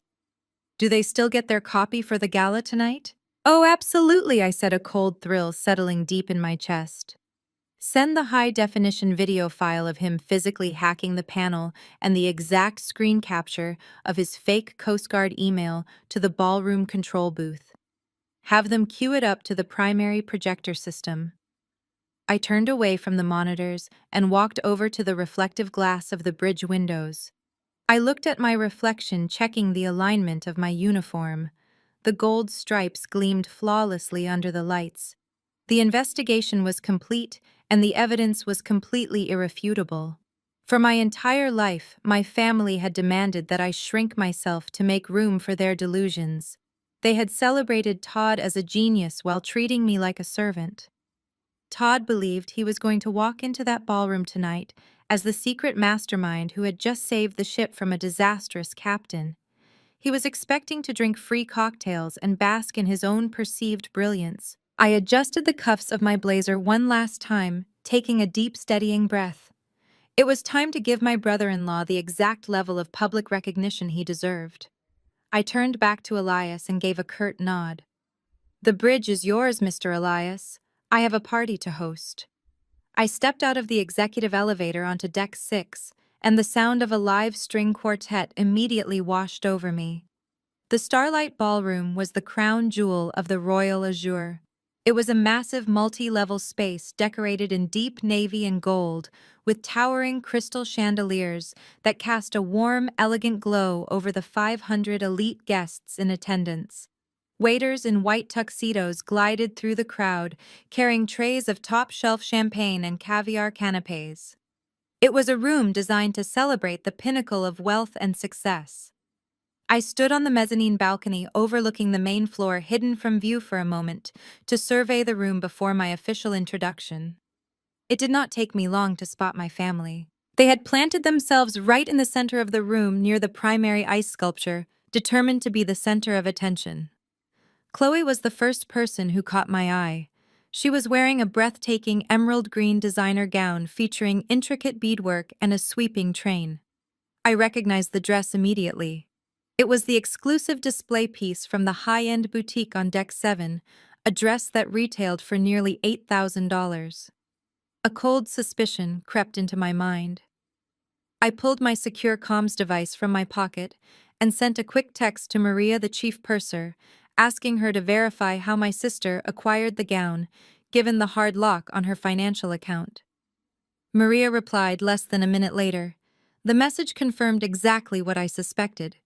Chloe had walked into the boutique claiming she left her keycard in her suite. She used her charm and a fake room number, specifically the penthouse suite assigned to Richard, the lead investor, to bypass the system and charge the dress directly to his account. She had committed outright identity theft just to look the part of a billionaire wife for one evening. I put my device away, shaking my head in disgust. Beside Chloe, my parents Vivian and James were actively working the room. They had cornered a group of older wealthy couples who were too polite to walk away. I watched my mother gesture grandly, pointing toward Todd, who was standing a few feet away, holding a fresh cocktail. Even from the balcony, I could read my mother's lips. She was boasting about her son-in-law, calling him a visionary tech genius and bragging about how his company was revolutionizing the digital marketplace. She was digging their social grave deeper with every word, entirely oblivious to the fact that the man she was praising was currently the target of an active federal cybercrime investigation. Todd looked incredibly smug. He was downing his drink with the relaxed confidence of a man who believed he had just successfully hacked the ship, deleted his debts, and ruined my career. He actually believed that by tomorrow morning I would be escorted off the vessel in disgrace, while he enjoyed the rest of his luxury cruise. He caught the eye of a passing waiter, snapped his fingers disrespectfully, and swapped his empty glass for a fresh one. I gave the signal to the event coordinator standing near the balcony stairs. The string quartet smoothly brought their piece to a close, and a hush fell over the magnificent ballroom. "Ladies and gentlemen," the cruise director announced, his voice echoing through the state-of-the-art sound system. "Please direct your attention to the grand staircase and join me in welcoming the master of the vessel's senior fleet, Captain Kendra Washington." The spotlight hit me as I began my descent. The heavy gold epaulets on my shoulders gleamed, and the crisp tailoring of my formal uniform demanded absolute respect. 500 elite guests broke into enthusiastic applause. I walked down the sweeping staircase, with my head held high, feeling the powerful hum of my ship beneath my feet. I made my way to the crystal podium set up on the main stage.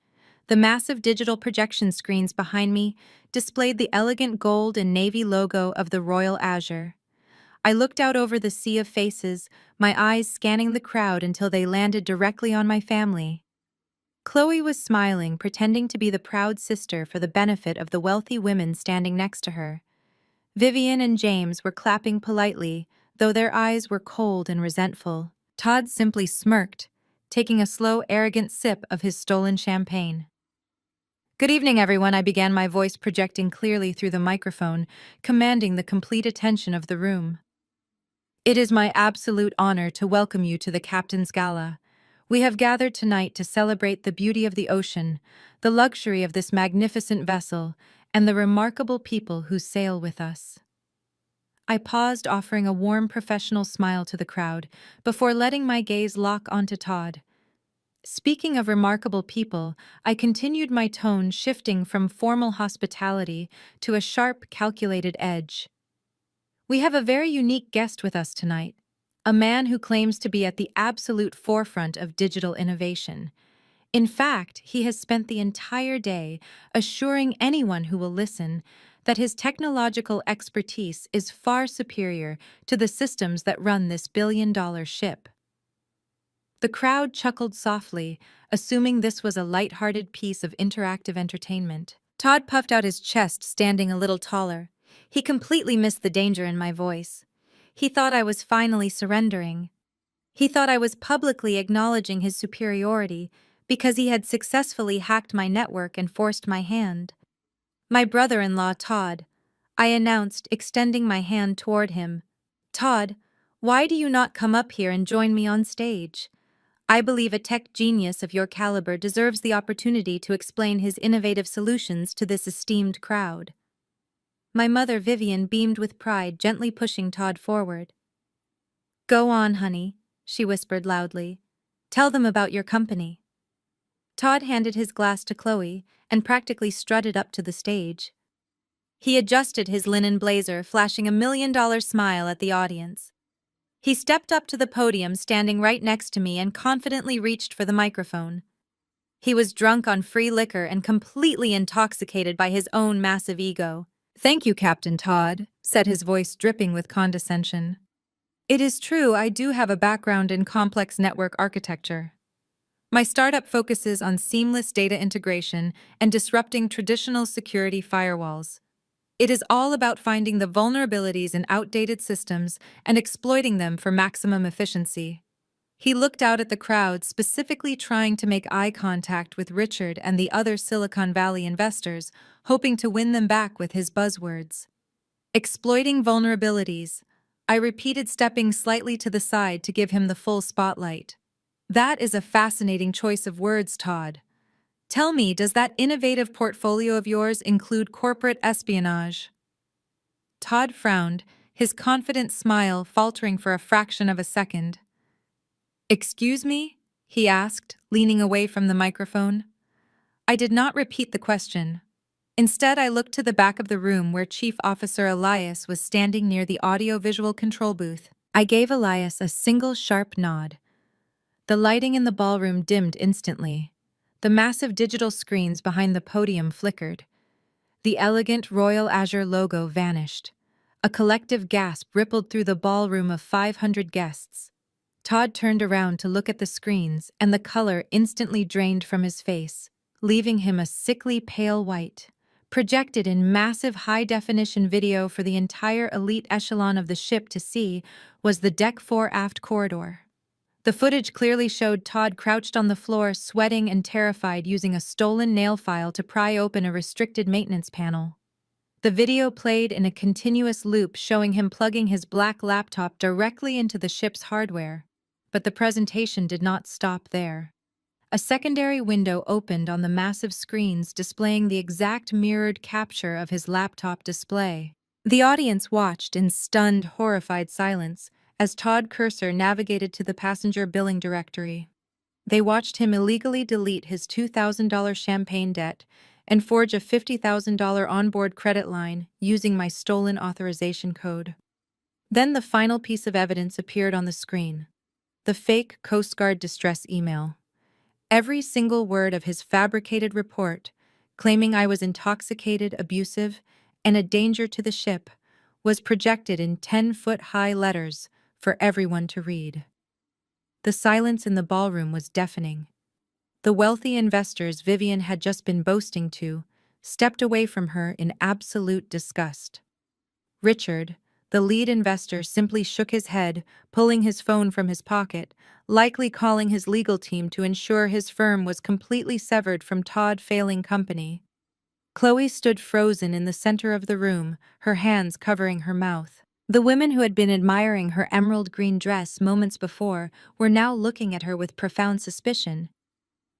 I picked up the microphone, stepping right next to Todd, who was trembling so violently he looked like he might collapse. "Is corporate espionage part of your portfolio, Todd?" I asked, my voice echoing like thunder through the silent ballroom.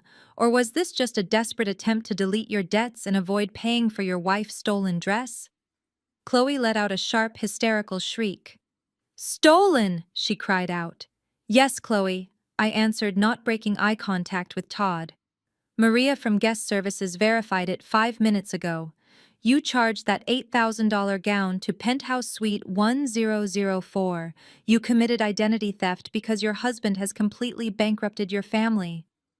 My father James let out a sound that was half gasp, half groan, gripping the edge of a cocktail table to keep from falling over. My mother, Vivian, looked wildly around the room, realizing that her carefully constructed high society facade was not just cracked, it was completely annihilated. Everyone in the room knew they were frauds. Todd's brain completely short-circuited. The sheer crushing weight of public exposure, combined with the realization that he was facing decades in federal prison, broke whatever fragile grip he had left on reality. He realized he had never hacked the ship. He realized I had trapped him, played him, and dragged him onto a stage to broadcast his crimes to the world. His humiliation morphed instantly into pure, blind, violent rage. "You set me up!" he screamed, spit flying from his lips. "You trapped me, you arrogant diversity hire!" He dropped the microphone. It hit the stage with a deafening screech of audio feedback.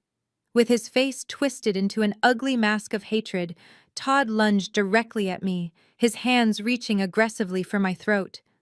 Todd did not even make it halfway across the stage. Before his hands could come anywhere near my uniform, Chief Officer Elias and two massive ship security guards intercepted him with terrifying speed and precision. Elias tackled Todd around the waist, driving him hard into the polished hardwood floor of the stage. The impact made a loud, sickening thud that echoed through the entire ballroom. Todd thrashed violently, kicking his legs and screaming obscenities, but he was completely outmatched. One of the security guards pinned his arms behind his back, while the other drove a knee into his shoulder, holding him firmly in place. The sharp metallic click of heavy-duty flex cuffs securing his wrists sounded incredibly loud in the dead silent room. I did not flinch. I did not take a single step back. I stood perfectly still at the crystal podium, looking down at the man who had spent the last 24 hours trying to destroy my life. He was pinned to the floor, panting heavily, his face pressed against the wood, his designer linen suit wrinkled and completely ruined. I leaned forward and spoke directly into the microphone, my voice calm, steady, and vibrating with absolute authority. "Under the provisions of the International Ship and Port Facility Security Code, I am officially placing you under arrest for attempting to transmit a fraudulent federal distress signal and for physically tampering with a commercial maritime navigation network. You are a direct threat to the safety of this vessel." I looked up from Todd and turned my gaze to Elias. "Take him to the brig, Mr. Elias. He is to remain in solitary confinement, under 24-hour guard until we return to the port of Miami and hand him over to federal authorities." "Yes," Captain Elias responded, his voice tight from the physical exertion. He and the two guards hauled Todd roughly to his feet. Todd was no longer shouting. The reality of the flex cuffs biting into his wrists and the word federal echoing in his ears had finally broken him. He looked out at the sea of 500 elite guests staring at him with profound disgust, and he hung his head completely defeated. They marched him off the stage and out the side service doors of the ballroom, disappearing into the hidden security corridors of the ship. I took a deep breath, smoothing the front of my blazer, and looked out at the stunned audience. "I am incredibly sorry for the interruption, ladies and gentlemen," I announced, offering a reassuring professional smile. The security of this vessel and its passengers is my absolute highest priority. The threat has been completely neutralized, and our systems remain fully secure. Please enjoy the rest of your evening. The champagne is flowing, and the culinary team has prepared an extraordinary menu for you tonight. The string quartet, taking my cue, immediately struck up a lively, elegant symphony. The tension in the room began to dissipate as the waiters quickly resumed circulating with their silver trays. The wealthy guests turned back to their conversations, shaking their heads and murmuring about the absolute disgrace they had just witnessed. I stepped down from the podium and walked purposefully toward my family. They were standing frozen near the ice sculpture, looking like they had just watched a ghost rise from the dead. Chloe's face was streaked with black mascara, her eyes wide with shock. My mother Vivian was trembling, holding on to my father James, whose face had gone a sickening shade of gray. "Follow me," I commanded, not waiting for an answer. I turned and walked toward the private executive VIP lounge adjacent to the main ballroom, holding the heavy oak door open for them. They shuffled inside like prisoners walking to the gallows. As soon as the heavy door clicked shut, cutting off the music and the chatter of the ballroom, the carefully constructed dam, holding back their reality, completely shattered. Chloe collapsed onto a plush velvet sofa, burying her face in her hands and letting out a loud, agonizing wail. It was not her usual manipulative crying. It was a raw, visceral sound of absolute despair. "What just happened?" Vivian demanded, her voice shrill and frantic. She rushed over to Chloe, shaking her shoulder. "Chloe, what was that video? What did Todd do? Why did they arrest him? Tell me this is some kind of horrible misunderstanding." Chloe looked up, her face a mess of tears and ruined makeup. "There is no misunderstanding, Mom," she sobbed, gasping for air. "It is all gone. Everything is gone." "What is gone?" My father barked, his voice cracking with panic. He stepped closer to his daughter, his fists clenched at his sides. "The company, the funding, what are you talking about?" "The company is completely bankrupt," Chloe screamed, her voice echoing harshly in the private room. "It has been bankrupt for 6 months. The app was a failure. The code never worked. Todd lied to the investors. He lied to the bank." Vivian stumbled backward as if she had been physically struck. "No," she whispered, shaking her head in fierce denial. "No, that is impossible. We just gave him the second mortgage money. $200,000. Where did it go?" "It went to his creditors," Chloe cried, her whole body shaking. "And to the country club fees. And to the lease on the sports car." He was trying to keep up appearances so he could secure the next round of funding, but nobody would buy the pitch. And then the IRS started auditing us. The letters IRS hung in the air like a death sentence. My father grabbed the back of a leather armchair, his knuckles turning white. "They are investigating him for massive tax fraud." Chloe continued, her words spilling out in a desperate, frantic rush. "He owes millions, Mom. Millions. We are completely underwater. That is why we booked this cruise." "You booked a luxury cruise while you were millions of dollars in debt?" Vivian asked, her voice dropping to a horrified whisper. "We were not going on a vacation," Chloe sobbed, pulling her knees up to her chest. "Todd picked an itinerary that stopped at a non-extradition island in the Caribbean. We were going to get off the ship in 2 days and never come back. We were running away. He was trying to hack the ship network tonight to wipe our remaining credit card debt and send a fake distress signal so the Coast Guard would be distracted while we slipped away at the next port." The absolute silence that followed her confession was suffocating. The entire house of cards had violently collapsed. The perfect golden child and her tech genius husband were nothing more than broke, desperate criminals trying to flee the country. My father James slowly sank into a chair, staring blankly at the wall. "The house," he whispered, his voice hollow and dead. "The house your grandmother left us. We put it up as collateral for the business loan. If the company is bankrupt, the bank will foreclose. We are going to lose our home. We lost everything." Vivian cried out, bursting into heavy, uncontrollable sobs. She looked at her husband, and then at her sobbing daughter, her entire world completely destroyed by the lies she had so eagerly enabled. And then my mother slowly turned her head and looked at me. I was standing quietly by the door, my arms folded across my chest, my uniform immaculate.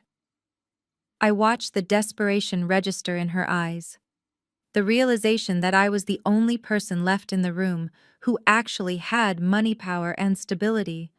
She scrambled to her feet, wiping her tears, and rushed over to me, her hands pleadingly outstretched. Kendra, she begged, her voice thick with panic. Kendra, you have to help us. You make hundreds of thousands of dollars. You have stock in this cruise line. You are a captain. You can pay off the IRS. You can buy the house back from the bank before they foreclose. We are your family. We need you. Please, you have to save us. My father looked up from his chair, his eyes filled with a desperate, pathetic hope. Please, Kendra, he added, his voice barely a whisper. We will do anything. I looked at the people who had spent my entire life telling me I was worthless. I looked at the mother who had refused to co-sign my student loans because she thought my dreams were a bad investment. I looked at the father who had told me just yesterday that I was a disappointment who drove boats for a living. I looked at the sister who had tried to charge an $8,000 dress to a stolen room number while actively fleeing a federal investigation. They were not sorry for how they treated me. They were only sorry that their golden ticket had turned out to be counterfeit. I slowly lowered my arms and looked my mother dead in the eye. You want me to save you? I asked, my voice perfectly calm and completely devoid of emotion. Yes, Vivian sobbed, nodding frantically. Please, Kendra. We have nothing left. I took a step back, putting physical distance between us. When I needed you to believe in me, you told me I was a foolish little girl who did not belong on the ocean. I said my words cutting through the room with absolute precision. You bet your entire legacy on a man who threw a $50 gift card in my face and told me to get out of his terminal. You told me I was a bad investment. I paused, letting the undeniable truth of my words sink into their minds. I am a captain. Mom. I continued, my voice dropping to a low, chilling register. My job is to navigate storms and keep my ship afloat.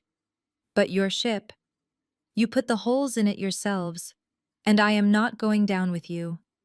I turned my back on them, reaching for the heavy brass handle of the door. You cannot just leave us here! Chloe screamed from the sofa, her voice turning vicious. You are a monster! You are abandoning your own family! I pulled the door open, the sound of the string quartet from the ballroom washing over me once again. I am not abandoning you, Chloe, I said without looking back. I am just leaving you at the table you chose for yourselves. I walked out of the VIP lounge, letting the heavy door swing shut behind me, sealing them inside their own self-made prison. The rest of the 2-week voyage proceeded flawlessly.